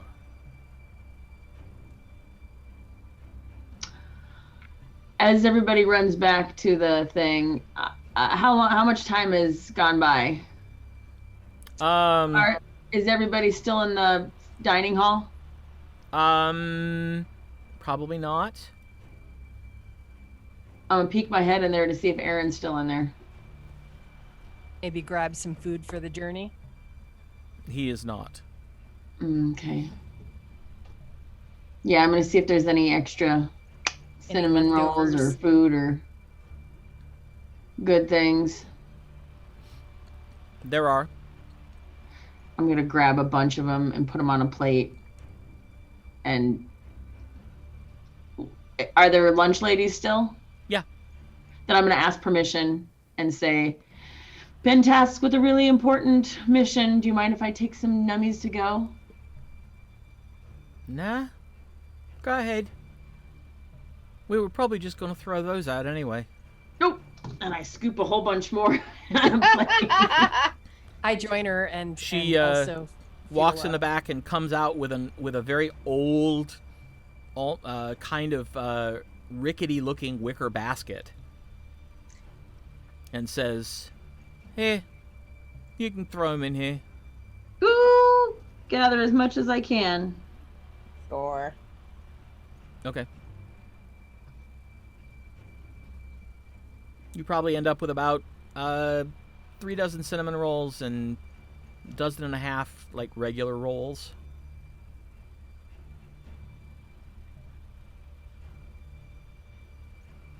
Good deal. I hand one to Gwen Lauren as we're walking out, and I start munching on one too. Okay. You notice that Sekuthos, who always carries everything he owns on him, stayed with Mother Tassa. Right. Okay. Well, we're gonna grab all our stuff and head back up. Yep. Yep. All right. You arrive back at the base of the tower, and as you're walking toward Mother Tassa, you see that she is in deep conversation with Sekuthos.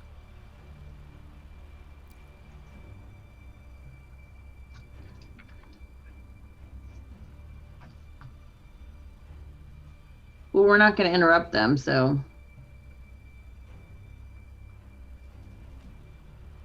No, I'm not going to. Just going to let them do their thing. Shortly after you get into the general area, she looks up and just kind of motions you over. Says something to Sakuthos and then turns away and faces you as you all come forward. All right. This is going to be a bit of a trek. We don't have time to go along a roadway. We are going to have to go overland. Because we need to go roughly due north.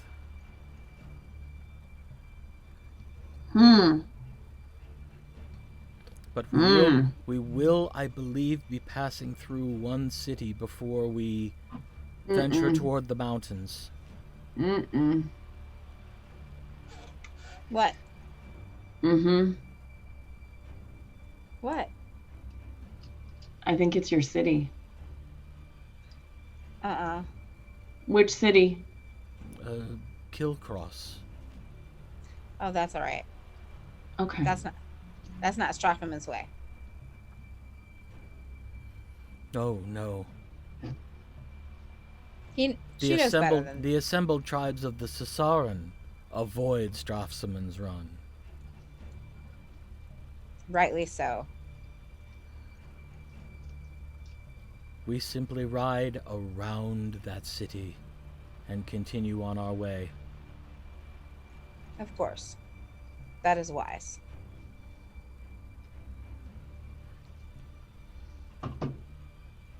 We will write that, but we have pressing matters to attend to first.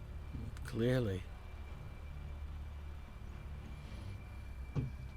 But if anyone can save that poor blighted city, perhaps it is you four. Not the city, but the people who are worthy. The rest of them be damned.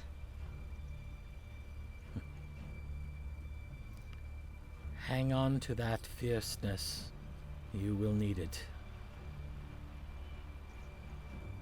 It is all I have. Well then, let us be off.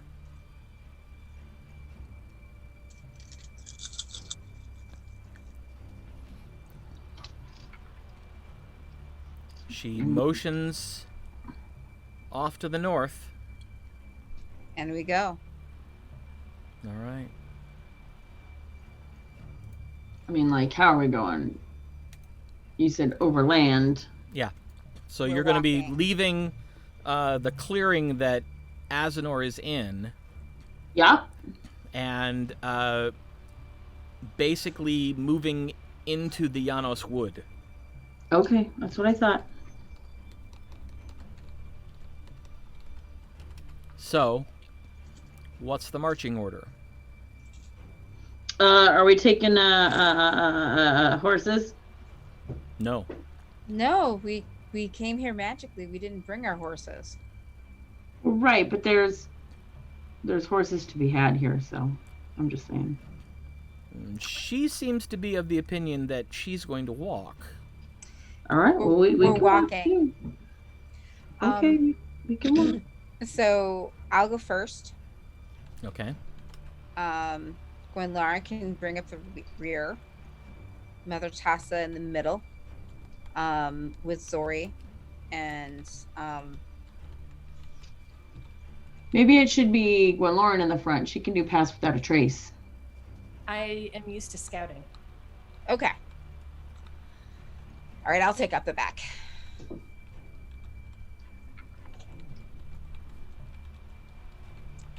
Okay. Arabelle can be in the middle.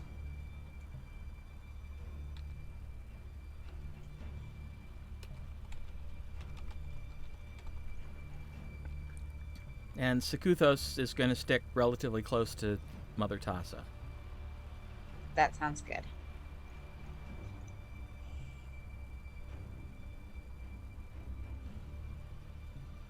So Gwenlauren, Mother Tassa, Sakuthos, Arabelle, myself, and Tasha. Mm-hmm. Wait a minute. Where is Arabelle? In the middle. Like behind Gwenlauren. Or actually, behind Gwenlauren. No, actually, I think she'd be closest to Tasha. Oh, But okay. me in the middle. Okay. So Gwenlauren, Mother Tassa, right? Mm-hmm. Sakuthos, me, Arabelle, Tasha. Should be up front. Okay. Yeah, Oh. Arabelle would be up front with Gwenlauren. Right. I have the highest, well, Tasha and I have the highest perception, but I have advantage, and she's also the highest hit points, and Okay. so right behind Gwenlauren, Arabelle, Mother Tassa, Sakuthos, me, and Tasha. I mean, Gwenlauren can be up front, or we can go double. I mean, I don't think it's single file, right? At times it will be. Right. The Jaonos Wood is very dense. Well, we want the ranger up front, but Right. Yeah. Okay. All right. Well, let's see here. Arabelle,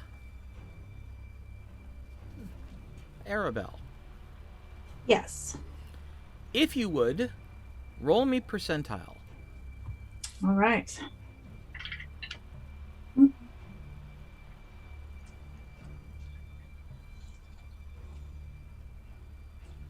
21. 21. Okay. All right. You begin your trek. It is not easy going. You are not familiar with this particular terrain. This is snow-covered forest. Good thing we gave her some Yeah. winter clothes. Thanks, Arabelle. Yeah. Happy to be the shopping queen. So it is slow going. Fortunately, you're able to keep enough of a pace that you stay relatively warm. To the point, Gwenlauren, where you actually find yourself sort of loosening the cloak because you are marching and exerting a lot of energy getting through this unfamiliar terrain, and you actually find yourself beginning to sweat a little bit, a feeling that you're actually quite familiar with.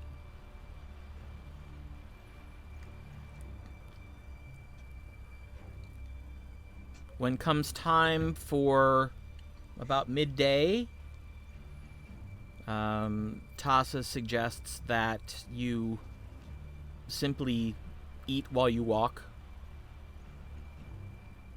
and continue moving. Mm-hmm. So at this point, I start to cast Pass Without a Trace. Okay. I wanted to be some distance away before I started. So this lasts for an hour? Yes.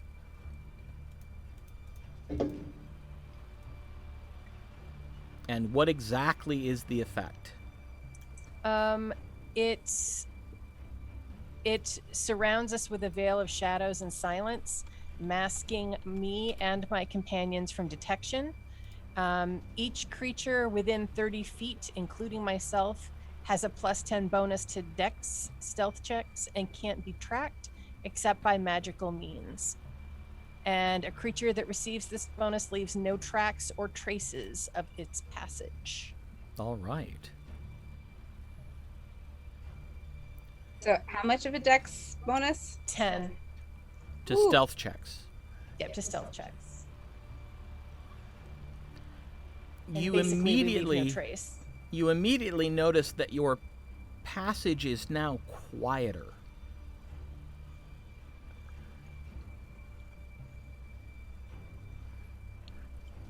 And that allows you to move for the next hour in near silence. After the hour passes, the sounds that you were making before return. I'll cast it again. Okay. And fade once again. As you move into mid-afternoon, the clouds begin to gather, and the light begins to fade a bit.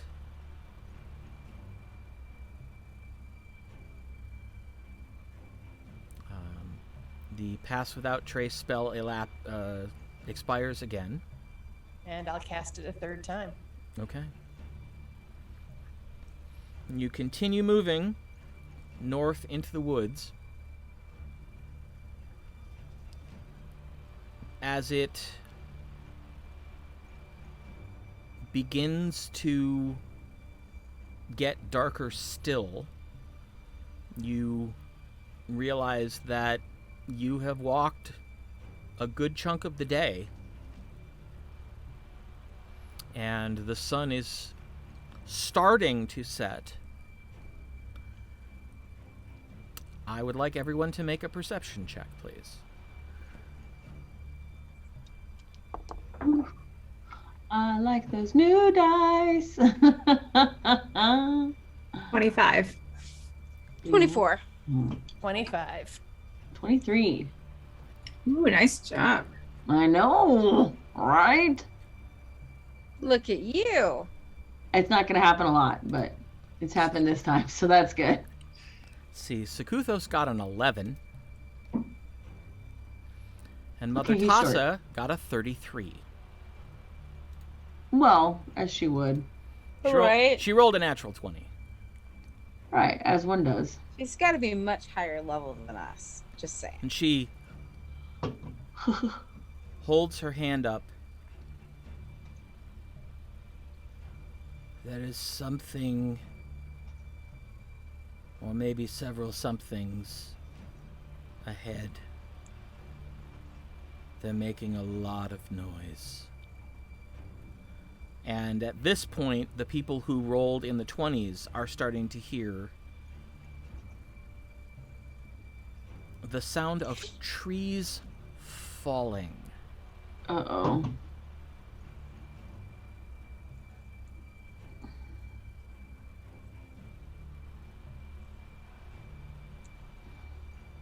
Shall I scout ahead? Be Remember- very careful. Remember, we're still under the effects of the spell, correct? No, No, it's no, faded. that would have expired. Okay. Well, I can still attempt to move in a very stealthy way. So if you all stay here, I will scout ahead. I'll cast guidance on her.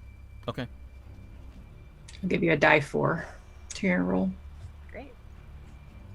And I have advantage on stealth anyway. So that'll be very good.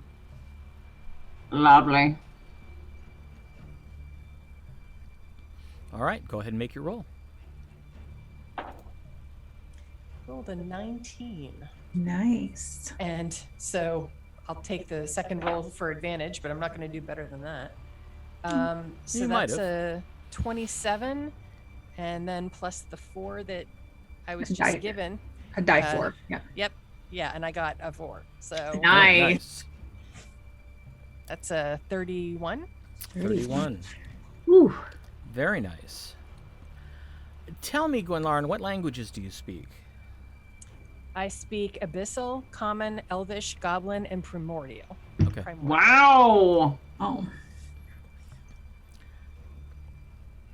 You scout ahead, leaving the others waiting, and you hear occasionally the sound of what sounds to be trees falling, and you begin to hear a very deep, guttural voice speaking in a language you do not understand. Dang. And then a slightly deeper voice replying, then a markedly higher voice, but still low, responding, and finally a fourth voice speaking out, all in the same harsh foreign language.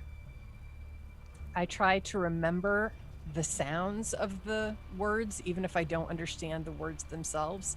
I try to remember what it sounded like. Make a straight intelligence check, just d20 plus your intelligence bonus.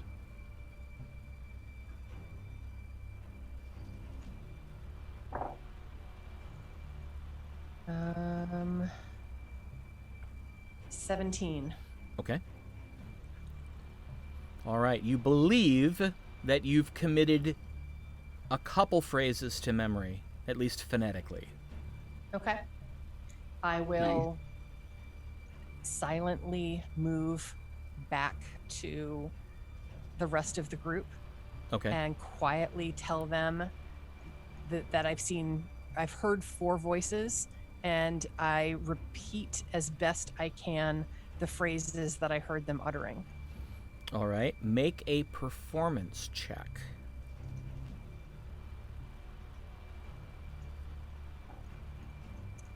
22. You are able to wrap your tongue around this rocky, harsh, almost crunchy language. I mean, it's mostly consonants, it seems. What languages does everybody else speak? I have Celestial, Common, Dwarvish, and Elvish. I'm not gonna have it, so I just got the 2 languages. It's Okay. lame. Common, Elvish, Infernal. Okay. Mother Tassa, come on, come in clutch, woman. Zakuthos? Nope. I've never heard that language before in my life. I don't think I could get my tongue in my teeth to do that. I Awesome. cannot say I understand it either, That sucks. but something is coming our way. 4 somethings. 4 somethings. And they have very low voices, which are typically associated with large creatures. The trees falling. I wonder if are there giants in the Jaonos Wood? None of us. Does it see sound like giant? I mean, do like not know. I've never heard of them anywhere but in the mountains, but I suppose we're getting sort of close to the mountains. So I mean, I suppose it's possible. Guess we'll find out. I could disguise myself as a giant and walk in there and until you all provide a distraction until you can all get in position. Unfortunately, the disguise spell only allows you to add a total of a foot to your height. Aw, stink. So Yeah, mini giant. Yes, I would be a runt. it's a baby giant. Gaga goo goo. Someone left me in this forest. sure. Unattended.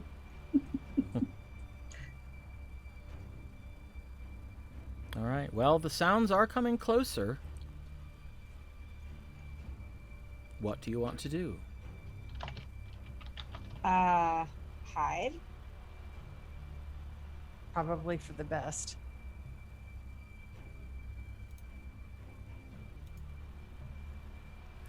All right. Well, let's see how that works.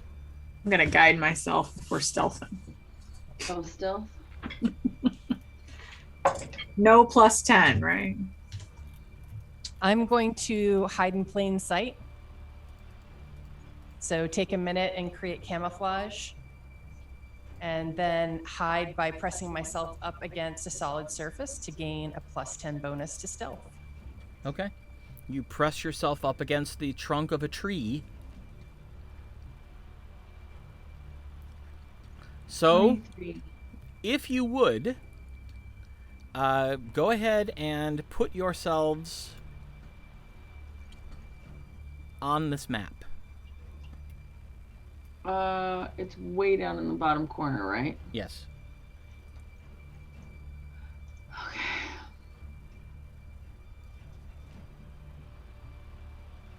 What I mean- general area were we at in the Yeah, that's big map? exactly.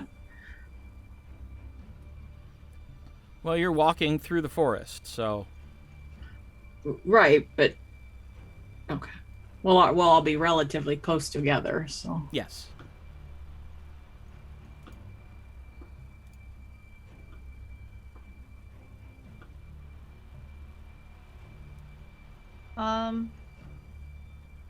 Oh.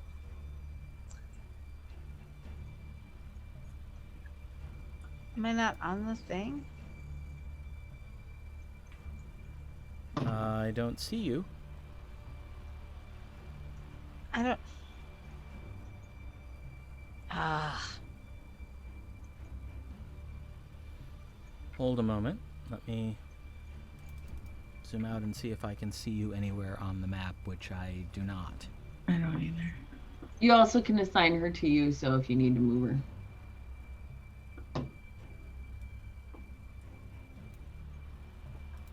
Ah, there it is. Okay, never mind. I don't know What? what happened there? Direction were we hearing the noise coming? From the north. Okay. Wow, I guess I never really did. Okay, hold on.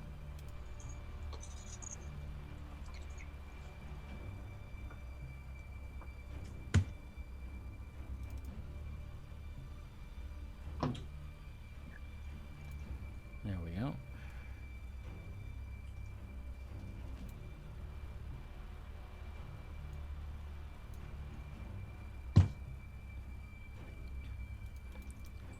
And there is Mother Tassa.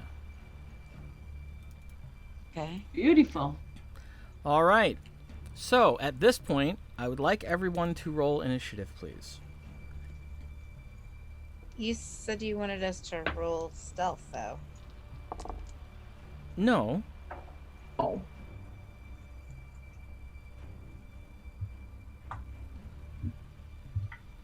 Okay.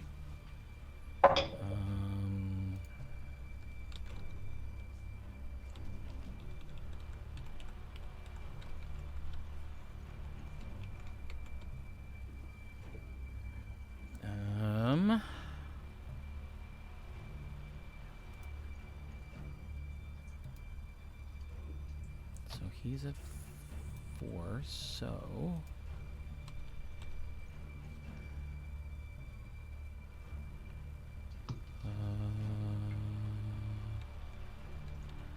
all right, Gwen Lauren. 28. Okay. Whoa. Tasha. 16. Arabelle. Well, And Zorith. 15. 15. All right. Well then.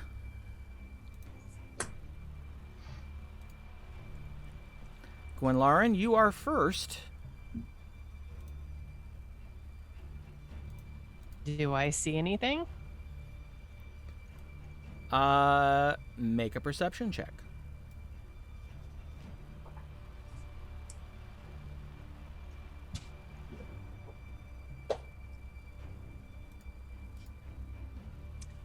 $25. You are kind of looking ahead, and unfortunately, because of the trees and the snow, you don't really have a clear view any direction. It's blocked at some point, so you don't see anything at this point. Then I hold my action until I have a target. Okay, and what action are you holding? I have my longbow out, and so I've knocked an arrow. but I'm holding perfectly still so that I can continue to take advantage of my hiding in plain sight. Okay. All right. Yeah, what did you all get for stealth?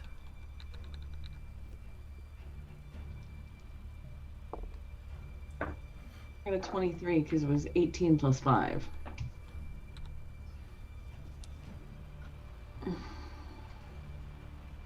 $23. No. It was a 23. Okay. I got a 30 for stealth.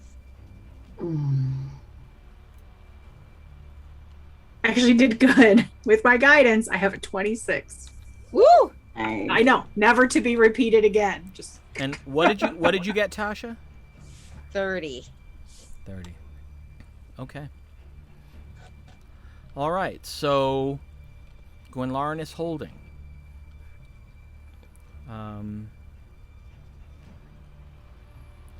Mother Tassa moves through the trees and back a little bit and attempts to hide.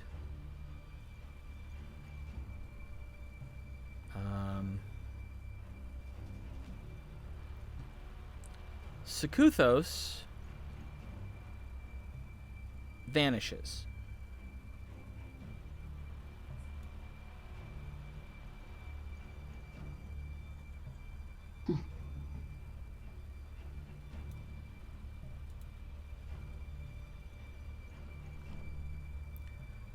Tasha. I hold my action as well because I can't see anything, right? Right. What action are you holding? I'm casting Psychic Lance. Okay, so you're preparing Psychic Lance. Yes, I'm preparing Psychic Lance. Okay. Arabelle. oops, sorry. 1, 2, 3. I don't know where Sekuthos went, right? No, he clearly turned himself invisible. Okay. I am casting Beacon of Hope. Okay. Oh, for 1 minute, everyone has advantage on Wisdom saving throws, Death savings throws, and any healing does the maximum number of hit points. Okay. Doesn't say it has to be my healing either. It just says from any healing. So Roger that. it is concentration. Okay.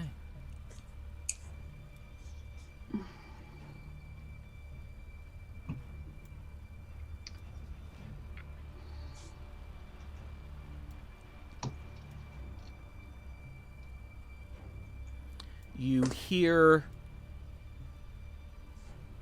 the sound shoot. of crashing trees. They go before me. Oh, I go after Zori. Yeah, did Yeah, I I got- did I skip you? 15. Up. Yeah. I did. Okay, yes, sorry. Zorith. That's okay. I'm going to fly like an eagle with my shoes into this tree Okay. and stand on a branch with my action.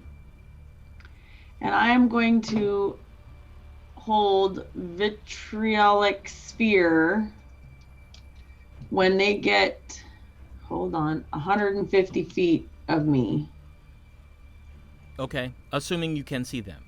assuming I can see them. Okay. How high up are you? Tell me how high the tree is. The trees, let's see. How high is that one going to be? 40 feet. I will go, depending on the cover. Like, if it's sparse at the top, I'll go lower. Like, I'll go, like, maybe halfway. How's that sound? It actually, it is a pine tree. So it stays pretty dense Green all the way up. Yeah. I'll go 30 feet up. Okay. All right. And I'm flying, but I'm also like resting on the branch. So if anything happens and I get knocked out of the tree, I'll still have my fly boots on. Right. Got it. Okay. Okay. From your vantage point, probably, let's see. Probably somewhere between 80 and 100 feet away, you see trees suddenly falling to the ground toward you, like toward your group. Mm-hmm. You can't see what's causing it. You just see the tops of the trees shaking and then fading into the foliage. Got it.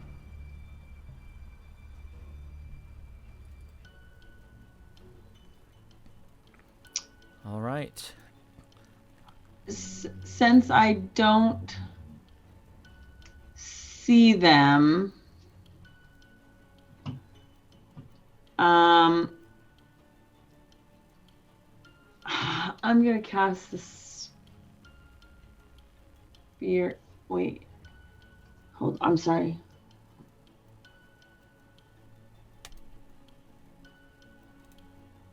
Okay, I'll wait because it's only 20 feet wide. So. All right. Okay, I'm fine. Everybody spell. Well, that marks the end of the first round, which means any spells held are now gone. Yep. I should have just done it. And so we move to round 2 and Gwenlauren. You hear the sound of the trees falling. It seems to be nearer. I try to perceive something through the trees. All right, make another perception check. Damn it. That is a 26. From your vantage point, through the trees, at the very edge of what you can see in the dim light, you see the shadow, the silhouette of a massive, wide, kind of bumpy-looking creature, bipedal, probably about somewhere in the neighborhood of 10 to 12 feet tall, and proportionately wide. And yet it's taking down trees that are 40 feet tall? Well, not all of them are 40 feet tall. Okay. They range from 10 to 40 feet. Okay. I continue to hold my action until it gets closer. All right.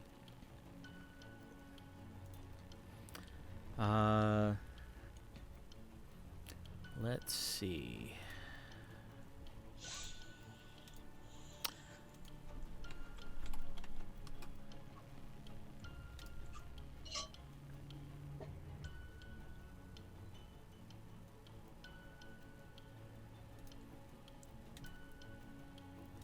You hear Mother Tassa mutter something under her breath. And then she says softly, I don't know what it is, but I can tell you it's evil. Good to know.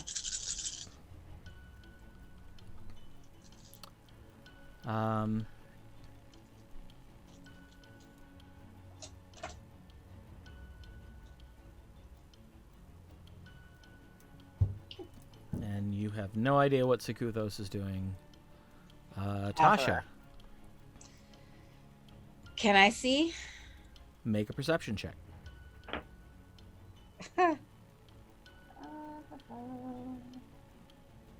31. Within the range of your vision, you see the forest.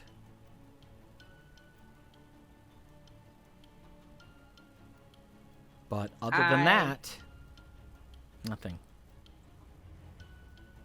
I move a little closer towards the sound. Okay. And go ahead and do so.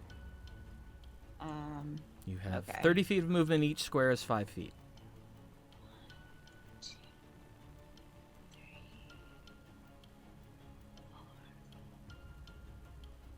20 feet more. All right.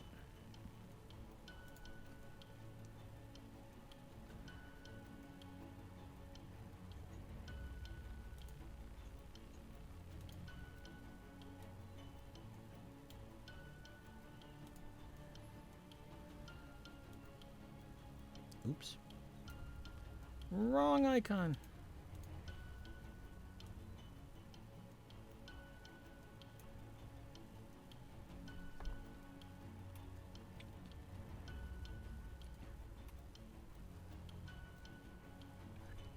Okay.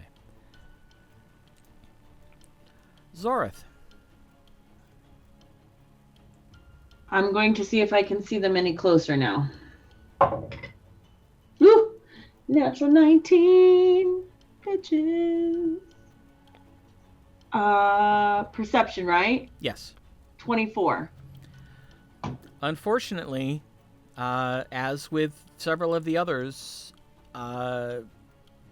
you can see the forest clearly as far as you're able to make it out, but you don't see anything other than the forest. Oh, is it dark? It's dim light. Okay. So would my goggles help? No. Okay. Well, I don't know. Do they help in dim light? Before I say no, let me look. And it's not Google of night. Goggle. No, it doesn't. It doesn't help because it's not dark yet. It's Okay. in that sort of. It's the gloaming. Nice. I am going to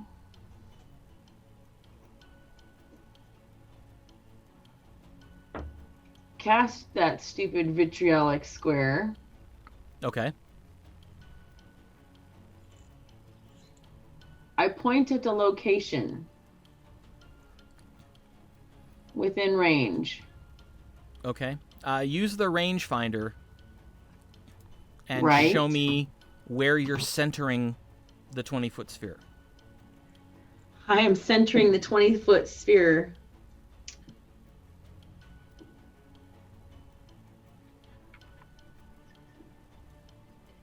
"10 feet up in, okay, 10 feet up and right here. Any point within, right? Because it says any point. Yeah. Oof. That's What gonna does it be- do? You point at a location within range and a glowing 1-foot diameter ball of emerald acid streaks there and explodes in a 20-foot radius sphere. If I put it 10 feet up, that means it shouldn't get us. Each creature in that area must make a dex saving throw. On a failed save, they take... Oh, no, that's only once. It doesn't stay there. Right. Oh, then no, I don't want to do that. I thought it stayed there. I thought it was like a ball of gas that stayed there. Well, it would still hit them if they're there. The screaming would give away their location.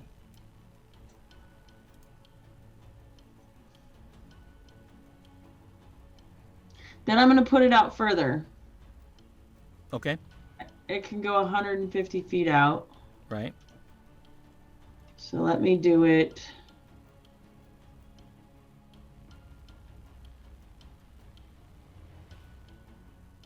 $50 feet out. Okay. Still 10 feet in the air. 10 feet in the air, meaning that's where the bottom part of it is. So if it's 20 feet, Does that make sense? Do you know what I'm trying to do? Yeah. Make it so the very bottom, we're all less than 10 feet tall, so make it so the very bottom won't hit us. Even if Sakuthos is out that far.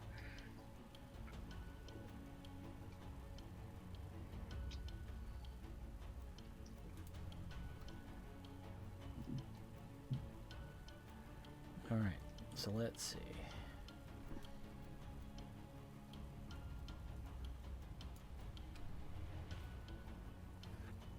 All right. So you throw the spell. You see that small globe of sickly green energy streak from your hand and arc down right to where you wanted it to go, and you hear as it explodes, and you hear the sickening sound of that acid hitting things. And you hear a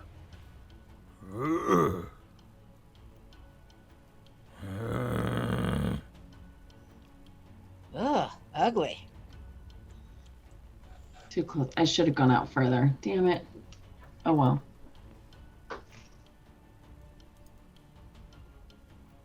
So that dissipates immediately? Yep.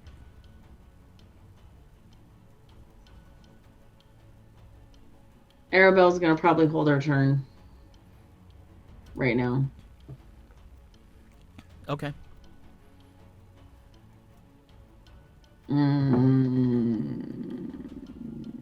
Is it back up to Yeah. the top? Unless Not quite. she sends me something else.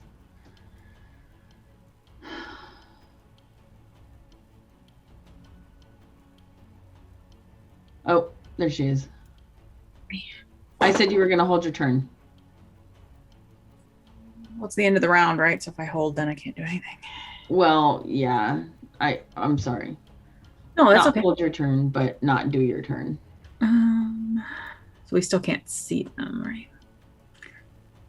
No dice. Correct. And I just put it out 50 feet and I missed them, so they're more than 50 feet out.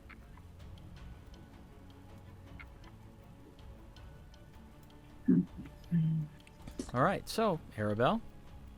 I'm looking to see if there's anything.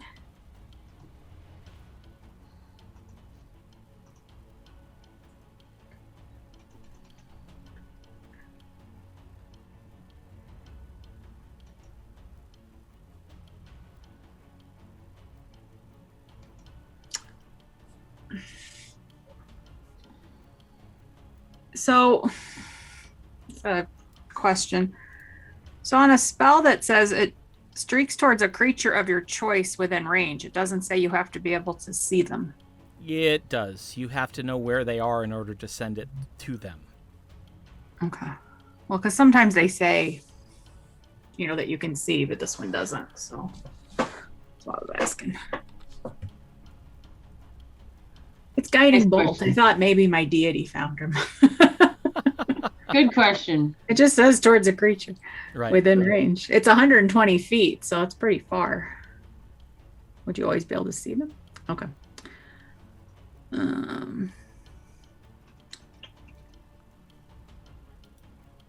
I screwed things up for us. Sorry. Fine. I'm trying to see if there's anything I can do. Everything's concentration. It makes it so hard.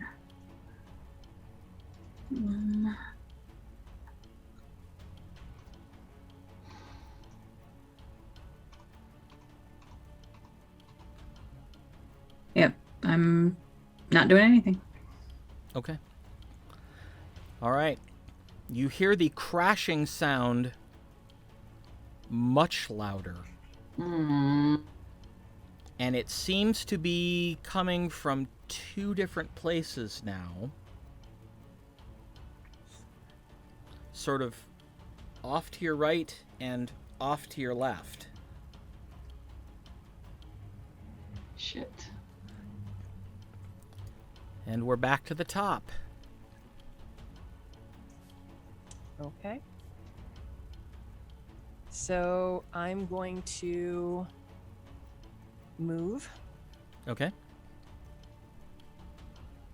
And you said we get to move 30 feet? Mm-hmm.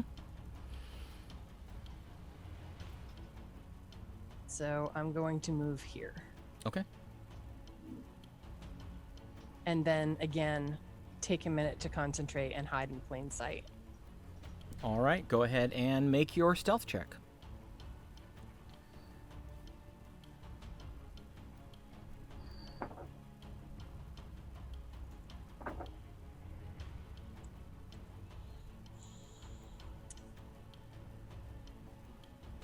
$22. 22. All right.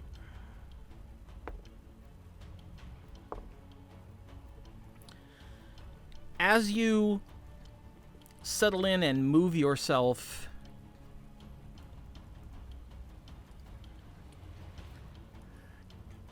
you begin to smell something exceptionally foul.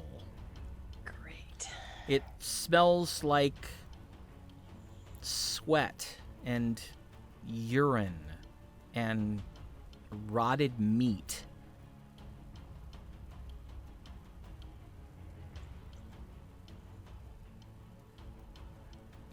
But I can't see anything? Well, make a perception check.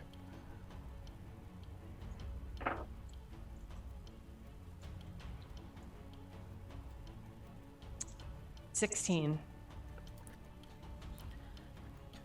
Stepping out from behind a copse of trees, you see two large, ugly creatures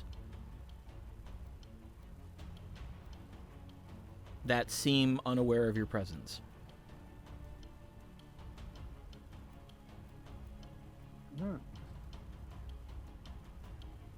Okay. If you have a bonus action, you can take it.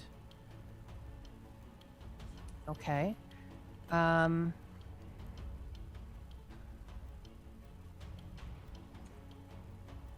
see. I cast as a bonus action lightning arrow, which will take effect on my next turn. Okay. All right. Nice.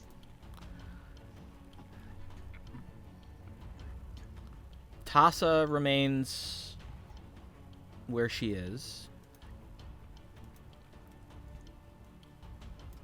Yep. It would help if you had the right icon here.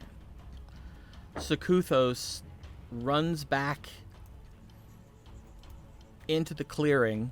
Well, he pops back into view in the clearing and says in what for him is a hushed voice, "They're giants!" and then turns invisible again.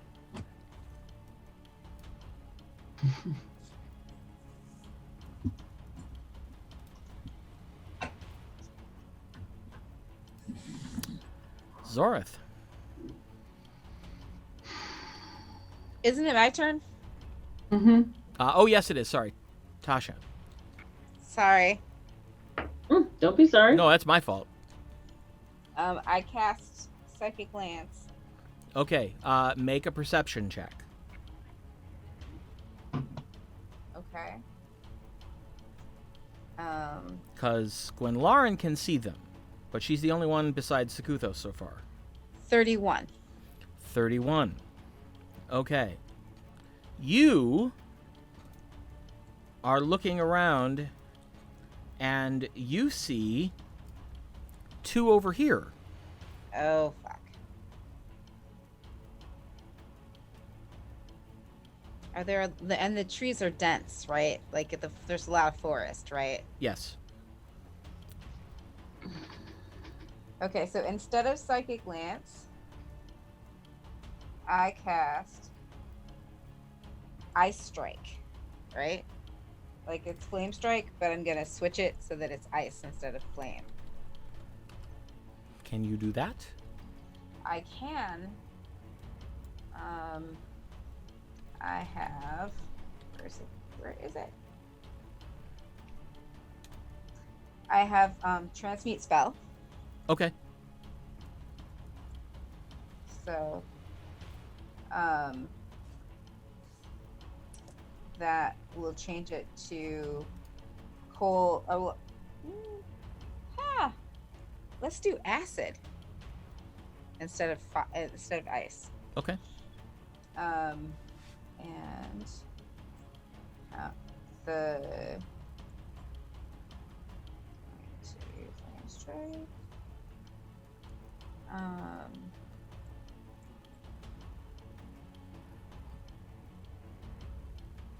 It does 46 damage, and the saving throw is Dex 16. All right.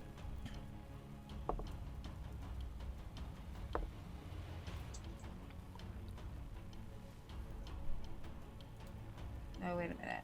Is that right? Oh, no, it does 86. Pardon me. Yeah, 46 of the type and 46 of radiant. Yeah. So, yeah, they got a 2 and an 11. So they did not save. Okay. So that is...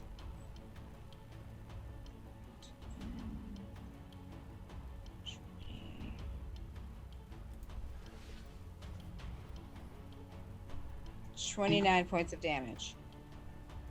What are you casting, my love? I'm casting Acid Strike. Okay. No, that's good. That's good.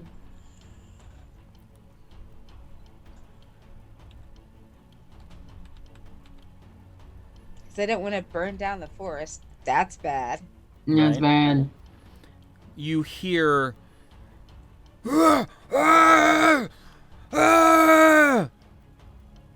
And then you hear screamed out something in some guttural language. Mm-hmm. Giant. Yep.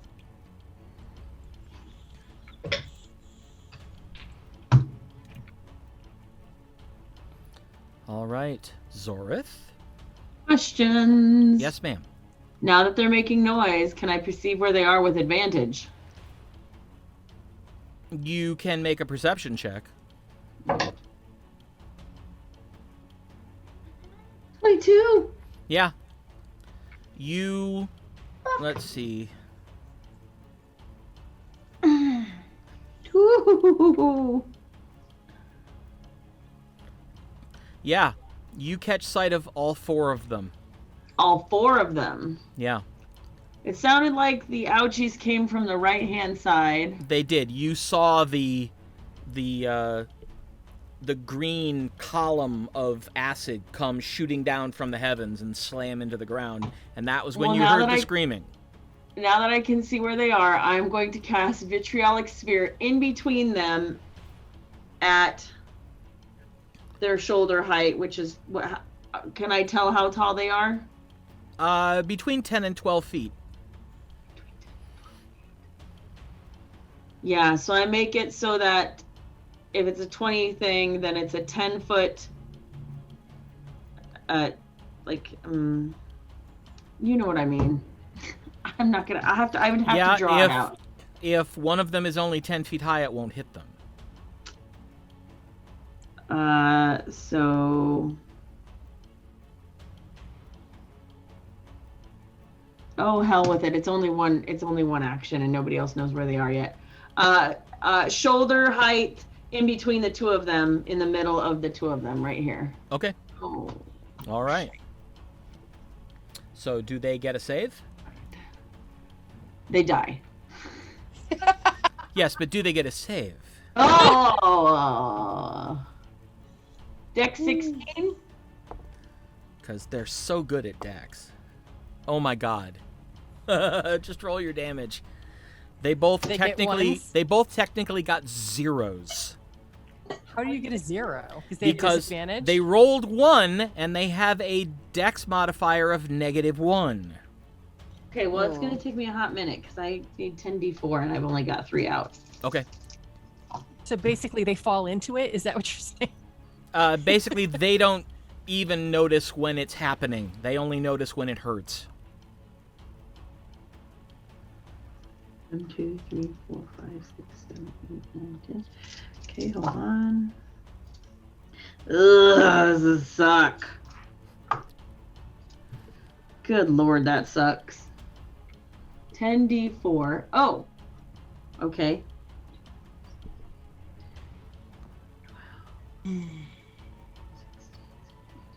19 points of damage. Boy, that was really awful, but it's only 10d4. And then another 5d at the end of its next turn. You want me to roll that now or later? Just remind me of it next turn. At the end of their turn, right? At the end of their turn. Okay. Okay. All right. So that'll be at the end of the round. They also 2, rolled 4, a 6, 8. they also rolled a 11, 1 for their or they rolled a 2 for their initiative, and they have a -1. So they go So- at the end of the round. Okay, well, I was able to get a couple of them. All right. Arabelle,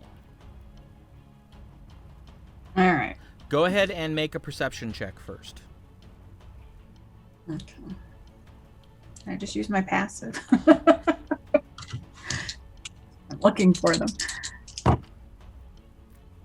Natural 20. I love this die tonight. 31. Yeah, you see them. You see the pair on the left pretty clearly. You sort of have an idea where the pair on the right are from the flashes of light and screams of pain. But it's a little harder to see them because there are trees in the way. Okay. I'm going to attack number 2 Okay. on the left. Yeah, number 2. And I will cast Guiding Bolt at 2nd level. All right. Do you have to roll to hit for that, or do they roll to save? I have to roll to hit. Okay. 21. Not a problem. They are very large and very slow. They are not hard to hit.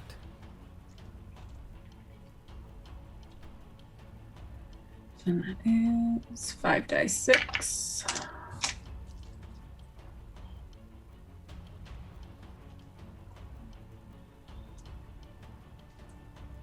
For 23 points of damage.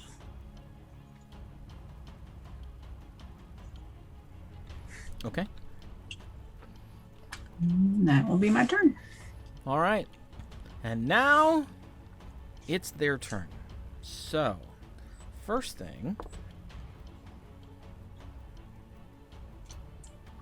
let's see. Okay.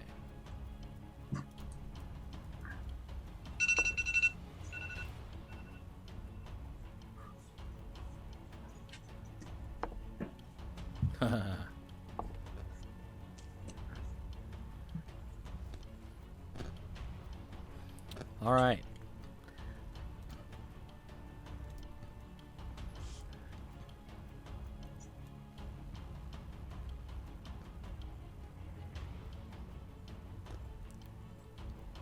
This one moves down here, looking for a target.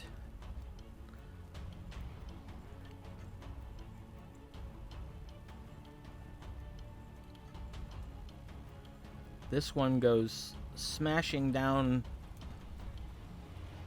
this way in pain and rage. This one sees Arabelle, reaches into a bag at its waist, pulls out this massive chunk of granite, and hurls it. Mm.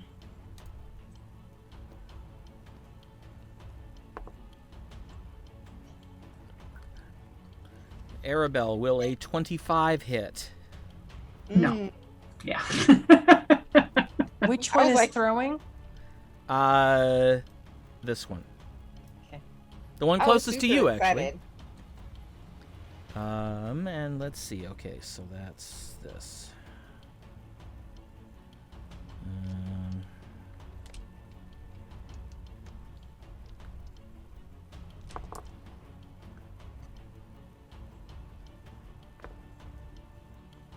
Oh, gods. 31 points of bludgeoning damage. And 31? And I need you to make a strength saving throw, please. Okay. And then I'll also need to make a concentration check. Strength saving throw is a 16. You barely manage to stay on your feet from the force of this boulder the size of your torso hitting you. But you are not knocked prone. Okay. And then concentration. How do you do it if it's, because it's what, 10 plus the damage? How do you do it when it's more? I always can't remember what I have to roll. I have to roll a con save, right? Or Let's see. sorry, we don't have to do it very often. Right. Concentration.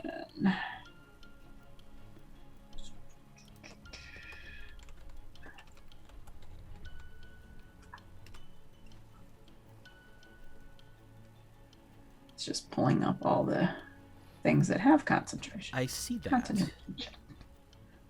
Let's see. I think it's in combat.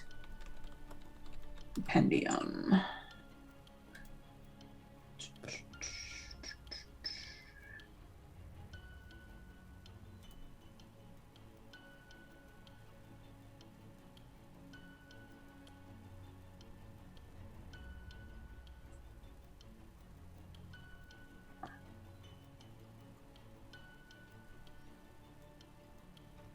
I don't think I have that.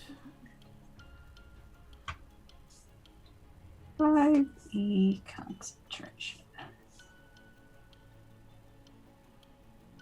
It's taking damage.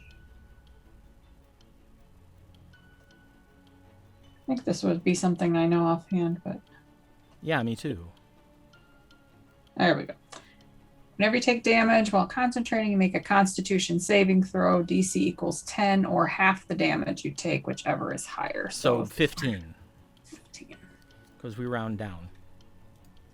19 plus 7 is a 26. Then you have no problem maintaining your concentration on the spell. And the last giant... Let's see. Spots Zorith. And similarly, reaches down, grabs a massive rock, and hurls it your direction.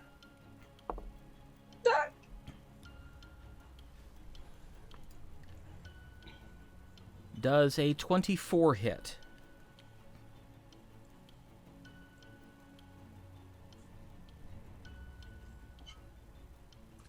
Of course. Duh. Okay.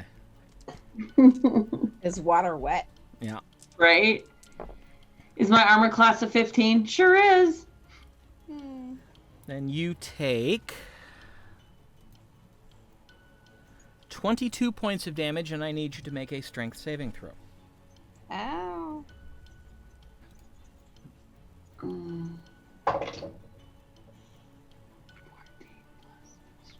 16. 16. You basically get spun around, but because you're flying, apart from being just the tiniest bit dizzy, you're fine. Well, apart from the damage. Okay. All right. It is the end of their turn, so go ahead and roll the acid damage for numbers 3 and 4. Same amount or like 4d6? This is for Zorith. Oh, sorry. Her spell has a got- secondary damage attack. 4 d4s and a d1. I mean, and a 1 d4. Nice. So I got 17 points of damage. Love my fancy dice. Love my fancy dice. And my rainbow dice not coming in clutch, but All whatever. right. They're those two are looking pretty bad, actually. Their skin is scarred and pitted and smoking, and sections of their body have been eaten away by this continuous blast of acid. But they're still moving. Lovely. Thank you, sir. All right, back to the top of the round for round 4, Gwen Lauren. So I have a question. Mm-hmm. I cast lightning arrow to go on my next turn. Yep. Which turns a regular weapon into a lightning weapon. Right. The spell Conjure Barrage is using a non-magical weapon to create that cone of identical weapons. If I follow up lightning arrow with that, will I create a cone of lightning arrows? What's the name of the other spell? Conjure Barrage. The one what that she you got did us the with snowballs. snowballs, Let yeah. me look and see what it says here. I love this concept, I am full on with this concept. right? I vote yes. No, it specifies that it's a non-magical weapon.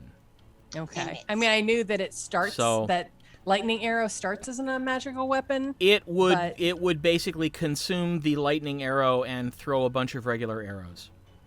What? Ah, Oh, which wouldn't be a bad idea if it didn't consume it, I guess. Right. Yeah. Okay. Next time. Yep. That's what I will do. So I focus on the one closest to me, Okay. and I let loose with the lightning arrow. All right. Go ahead and roll to hit.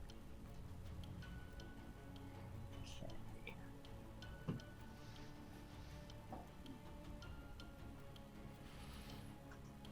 25. 25 will hit. And 1d8. So that's 11 points of regular damage. Okay. And then, let's see, the lightning arrow part. Oh, 2d8 lightning damage on a failed save, or half as much on a successful. So did it fail its save? What's the DC for its saving throw? 16 16, dex. you said? I think? Okay. Yep. Oh, it did make it. Holy crap. It made the save. Yeah, it rolled a 19, so that's actually an 18. Okay, so it takes half as much on a 6. All right, Yep, so just roll the damage and then divide it by 2, rounding down. Okay. And then you add the lightning damage to the regular damage. I already took Is- off the regular damage. Oh, okay. So I just need the So- lightning damage. Okay, the lightning damage is 6, Okay. which is not great. I know, you've got these great spells. You're like, I've done all these things. I hit it. And they're like, damage is like 5. You're like, Yeah. fuck. You hear... "Ah, ah, ah." It seems unhappy. Okay.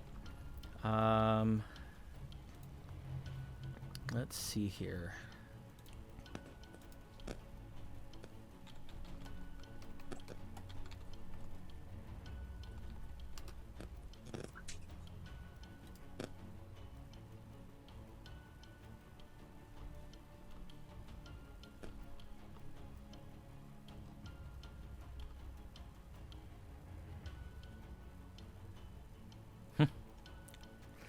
All right. Mother Tassa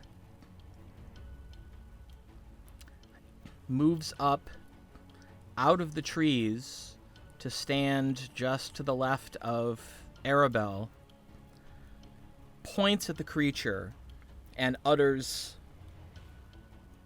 a word so horrible, so terrifying, that it doesn't actually translate into anything in your mind all of you when you hear it. But the creature immediately clutches its chest, falls over, and dies. Yeah. Woot! Kick-ass.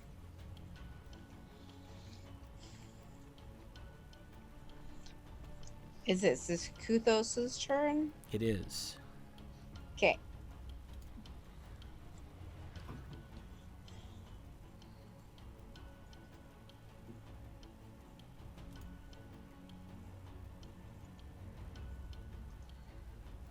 All right.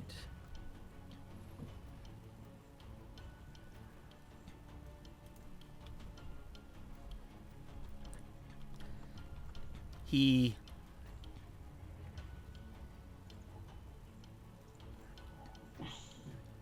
immediately yells, "I hate giants!"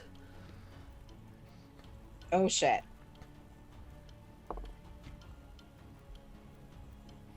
And rears back and just hurls this bolt of crackling black, silver, and teal energy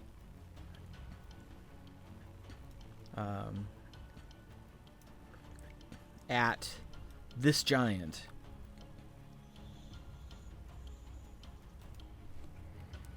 Oh, I don't have any of those out, so hold please. I have to pull out a lot of dice. All right.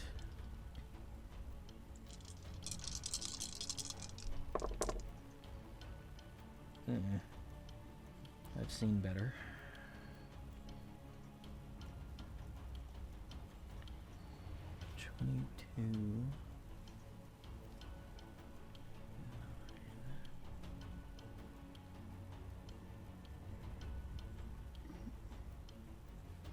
Okay.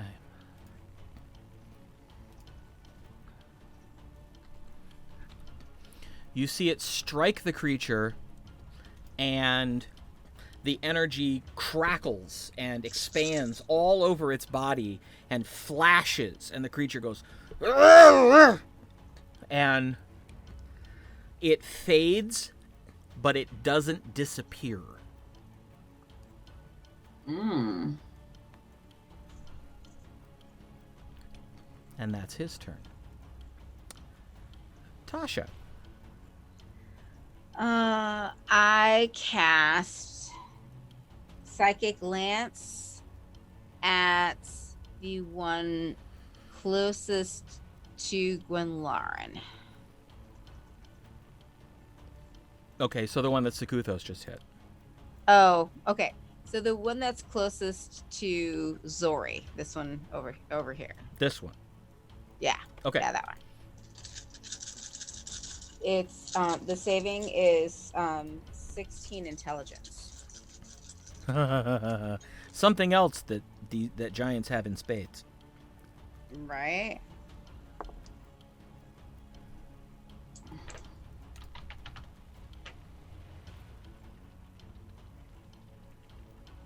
Wow.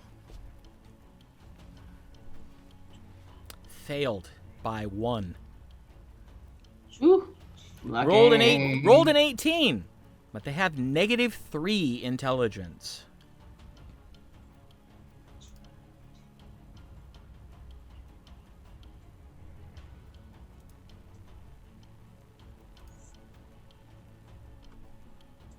$46 points of damage. What did you do? Like what did you cast? Psychic Lance, Ah. which Oh, that's right. is Yeah. 60 10. Or Right. I mean 10d6. How would you describe its demise? I cast this. I unleash the shimmering lance of psychic power at its head, and it grabs its head on both sides and shrieks in pain and falls over. The sound Dead. is unlike anything you've ever heard before. Something that deep, that guttural, and yet that keening as it cries out its last sound before it crumples to the ground, unmoving. Nicely done.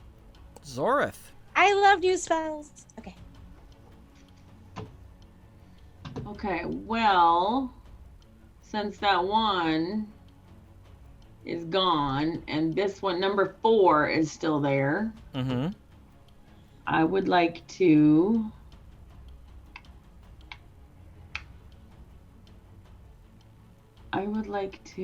wait. I hate. How far is he from me? Sorry, how far? He's pretty far, huh? 55 feet. Yeah? Say it ain't so. Love it. 55 feet. I'm gonna cast Ray of Sickness at 3rd level. Ooh, okay.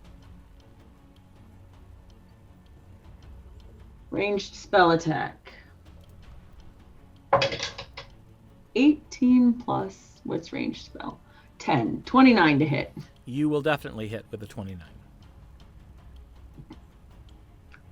Okay, so that is 4d8. 1, 2, 3.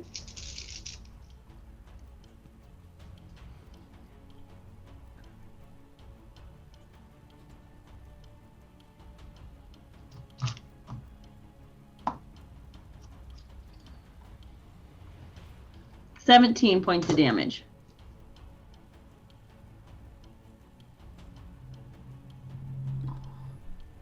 All right.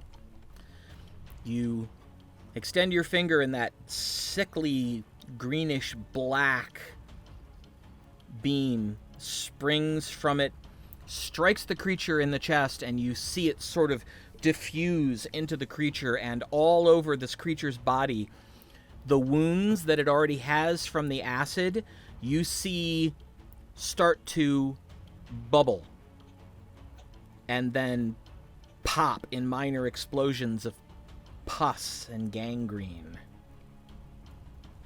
Rose, I think I'm gonna do it again.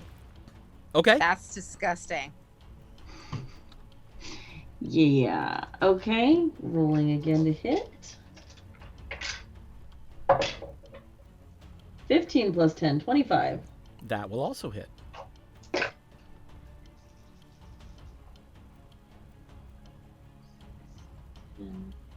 12.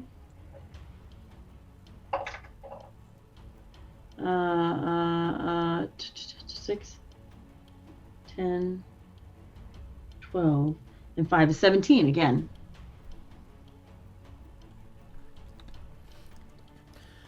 You repeat the previous spell, and this time you see new wounds appear on its chest, on its arms, on its legs, on its face. Again, bubbles forming in the skin and then popping, this time with pus and blood. Whoa. And the creature does not look all that steady on its feet any longer. Got it. Arabelle. She would like to do a 2nd level guiding bolt. Okay. At the same one? Is the other guy's probably less hit, right? Number 2? Number 2. It looks a little not horrible. Number 2 looks pretty beaten up, but he's definitely looking healthier than number 4. Number 2 it is. Yeah. 5d6 damage. Number 2. Okay. Go ahead and roll to hit. Oh, I don't know what her to hit is. Oh, yeah, I do. Plus 7 to hit. 18 plus 7, 25. That will hit. Go ahead and roll damage. 5d6 damage. Nicely done. 10, 18, 20. 20. All Yeah, right. 10, 18, 2 makes 20. All right. The bolt strikes the creature dead center, solar plexus, and you see it rocked backwards a little bit, and it coughs and spits up blood. But it's still up. I guess I need to learn how to not do that. I need to learn how to take them out at a time. Like, take out the one. She's closer to number 2, so.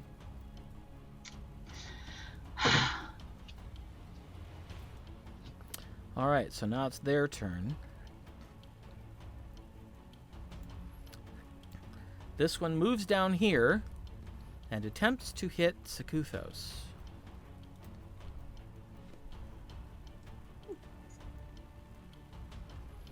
His armor class is okay.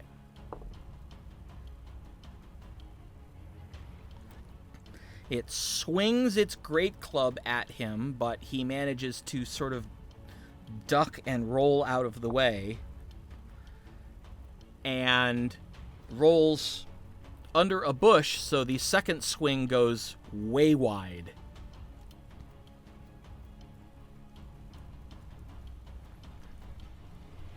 Let's see. This one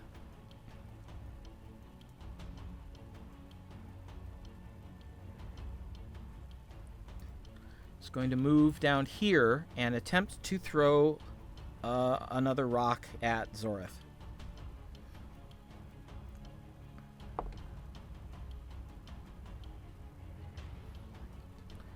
Does a 20 hit?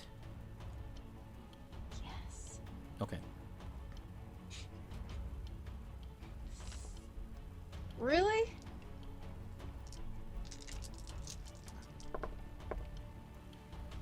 Oh, yeah, that's 15 points of damage this time. And I will need you to make another strength saving throw. And you are muted. Did he also make a Constitution saving throw? For his poison? Because he's poisoned.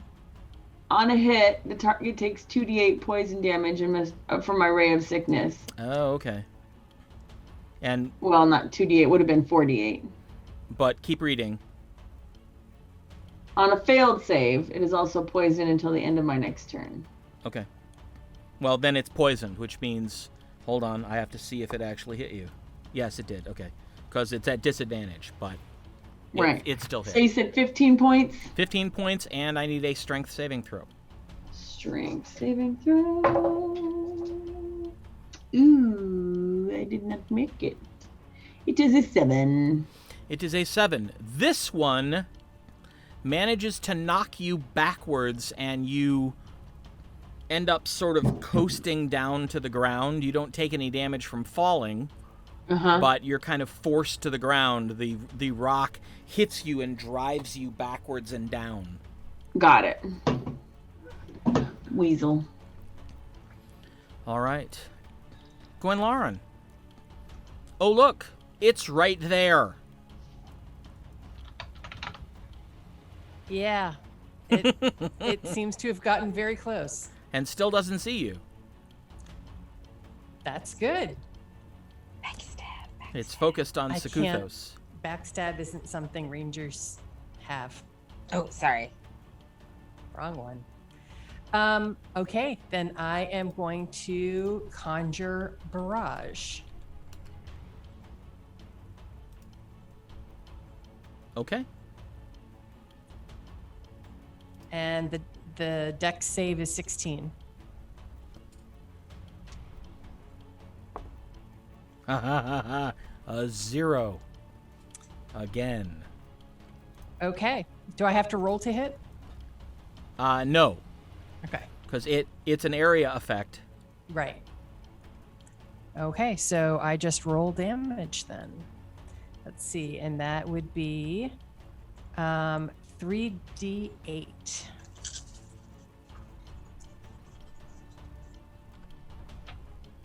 And that would be 16 points of damage. Ow. It seems like it should be more. It Right? gets just peppered with arrows. Just. And it kind of staggers back and.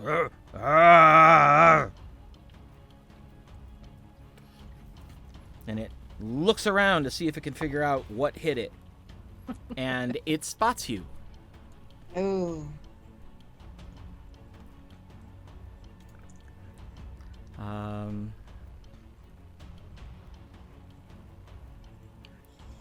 Let's see.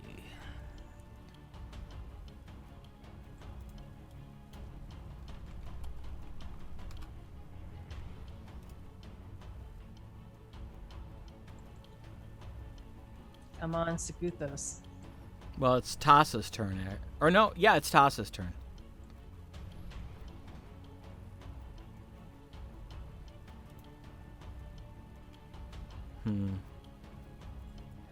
She's just gonna hold.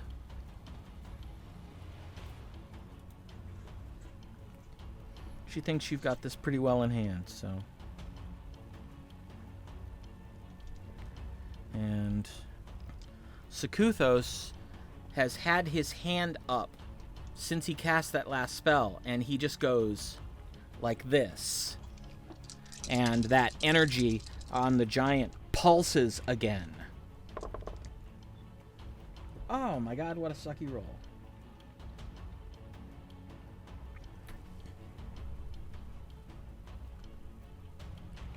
But it's enough. The teal and black and silver energy flashes once again, and the giant goes,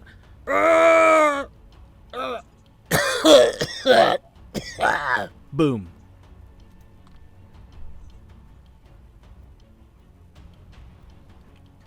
And Sakuthos goes, yes! Yes! I hate giants! Tasha, there's one left. How's it look? Badly hurt. This is the one that has had its wounds erupt all over its body. It's draining pus and blood all over the ground at the moment. Wow, that's disgusting. Yeah, well, Why must you be so gross? ray of sickness. It's disgusting. So gross. Alright, well, I am going to cast. I'm going to cast Psychic Lance again. Fuck it. So that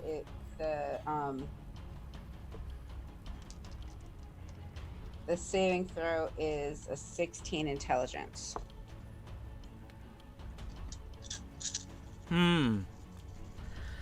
Ah, poor thing. It rolled a 16, but it's got a -3. Right. So that's only a 13. Ah, damn. 12. 15. 25. 30.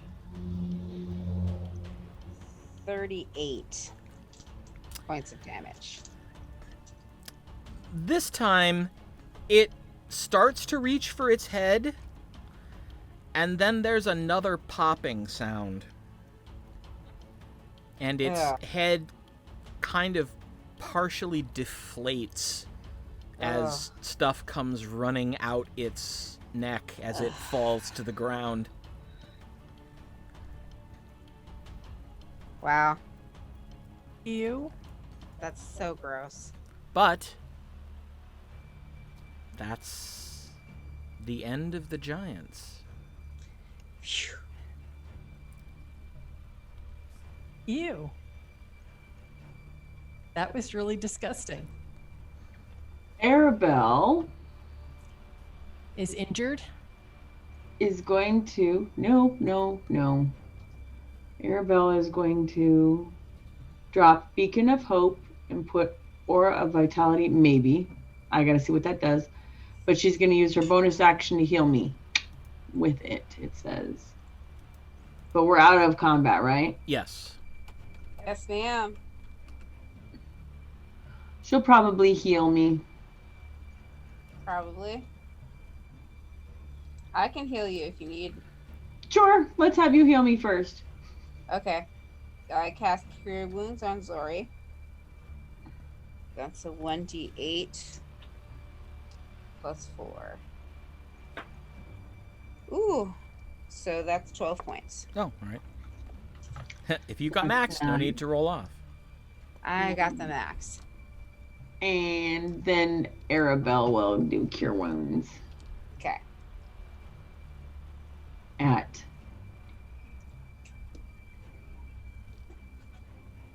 level 1. All right. I got a 4. 1d8 plus 1d8 plus 4. 6. Hers is 6. Oh. She got a 6.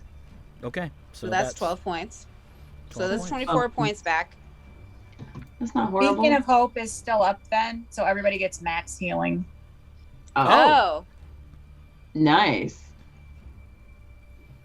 Okay, So so then- that's 13 and 14. Yes. I will need to rest soon. I just need 15. Yeah.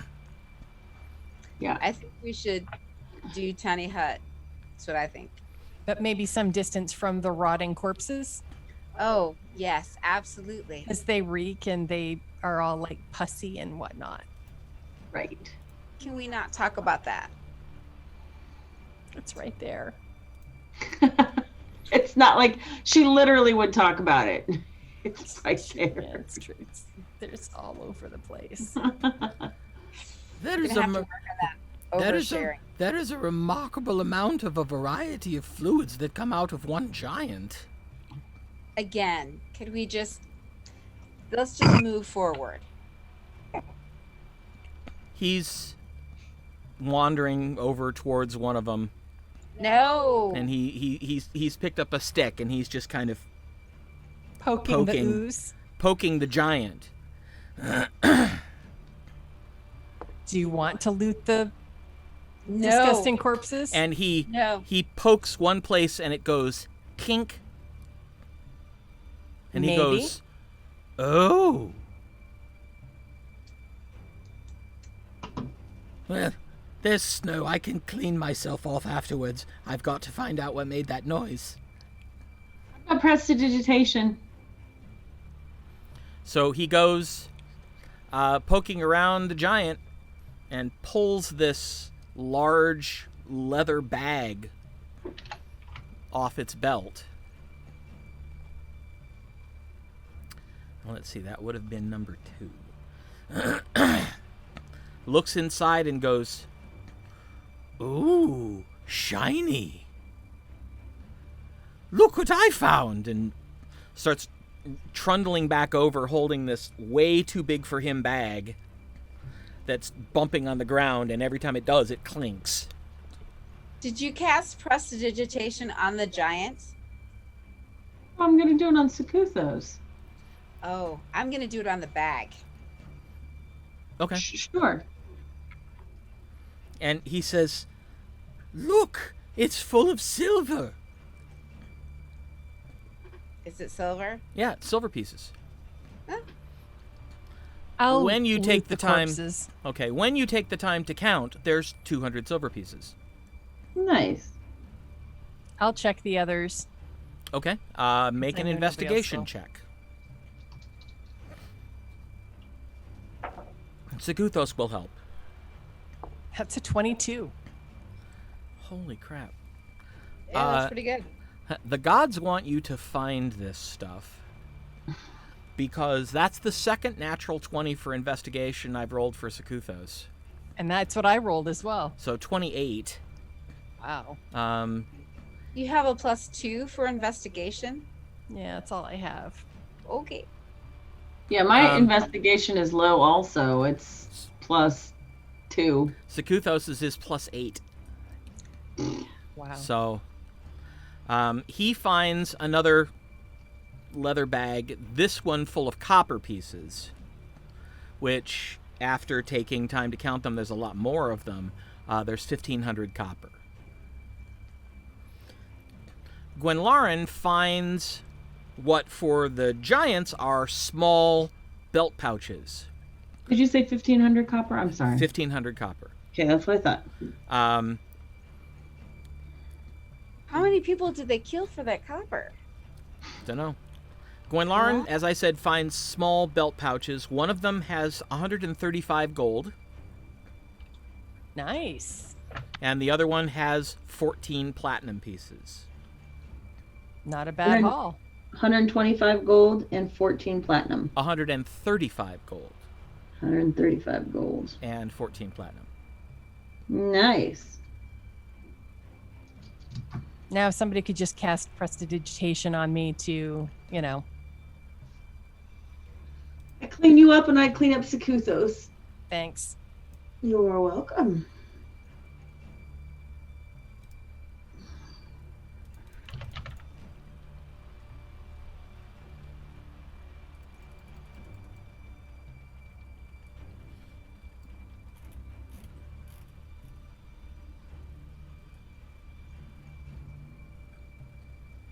There we go.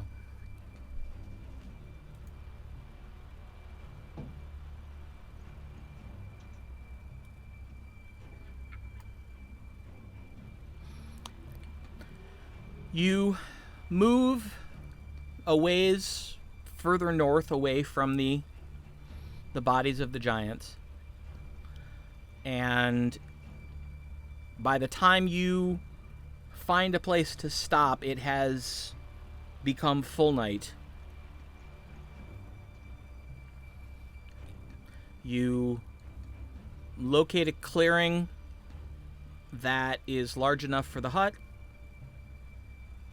I assume you cast the hut. Yes? Yes. Okay. Yes, I do. And you settle in for the night. What do you do about dinner? Ugh. If we're in the hut, we should make something. We can warm up stuff with prestidigitation. We'll just. Well, remember too, you can make the color of the hut opaque, so none of the light from a fire gets out. Right, but So- the only problem about that is, doesn't the fire smoke stay in? No, the smoke rises right up out just like the rest of the air. Mm-hmm. Okay. Arabelle, would you like to make us something fancy for dinner? Sure. We still have a bunch of stuff, so Yeah, that's true. I have some meats that need to be used up. So it's probably- Yeah, probably. So. Are you gonna help me, like you do? Mm-hmm. And again, Sakuthos is, just far enough off your elbow not to be in the way, but as close as he can get without being in the way, so he can watch. Natural 20. I swear I'm not making it up. That die is on fire tonight. I know my big fat chunky dice were all above. A 20 Not and all a of them. 16 because I had with her. And I always do guidance for cooking, so 27 for dinner. Very nice. Even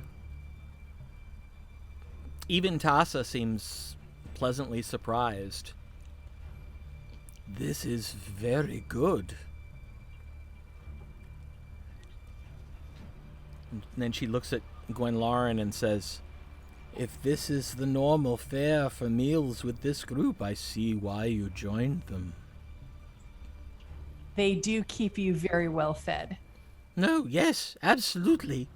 I haven't eaten this well, maybe ever. Probably me either. Yeah. All right, so the evening meal is had, are you going to set up watches? Yes. And if so, we'll figure out the order next time. Excellent. So, well done. The Jaonos Wood is not to be traveled by the faint of heart. Great. So, you did pretty well. Not dead yet. Nope. Are you dead? Not yet. All right. So, before you turn in, Mother Tassa explains to you that as far as she can tell, you should be able to arrive at Kilcross before the next night.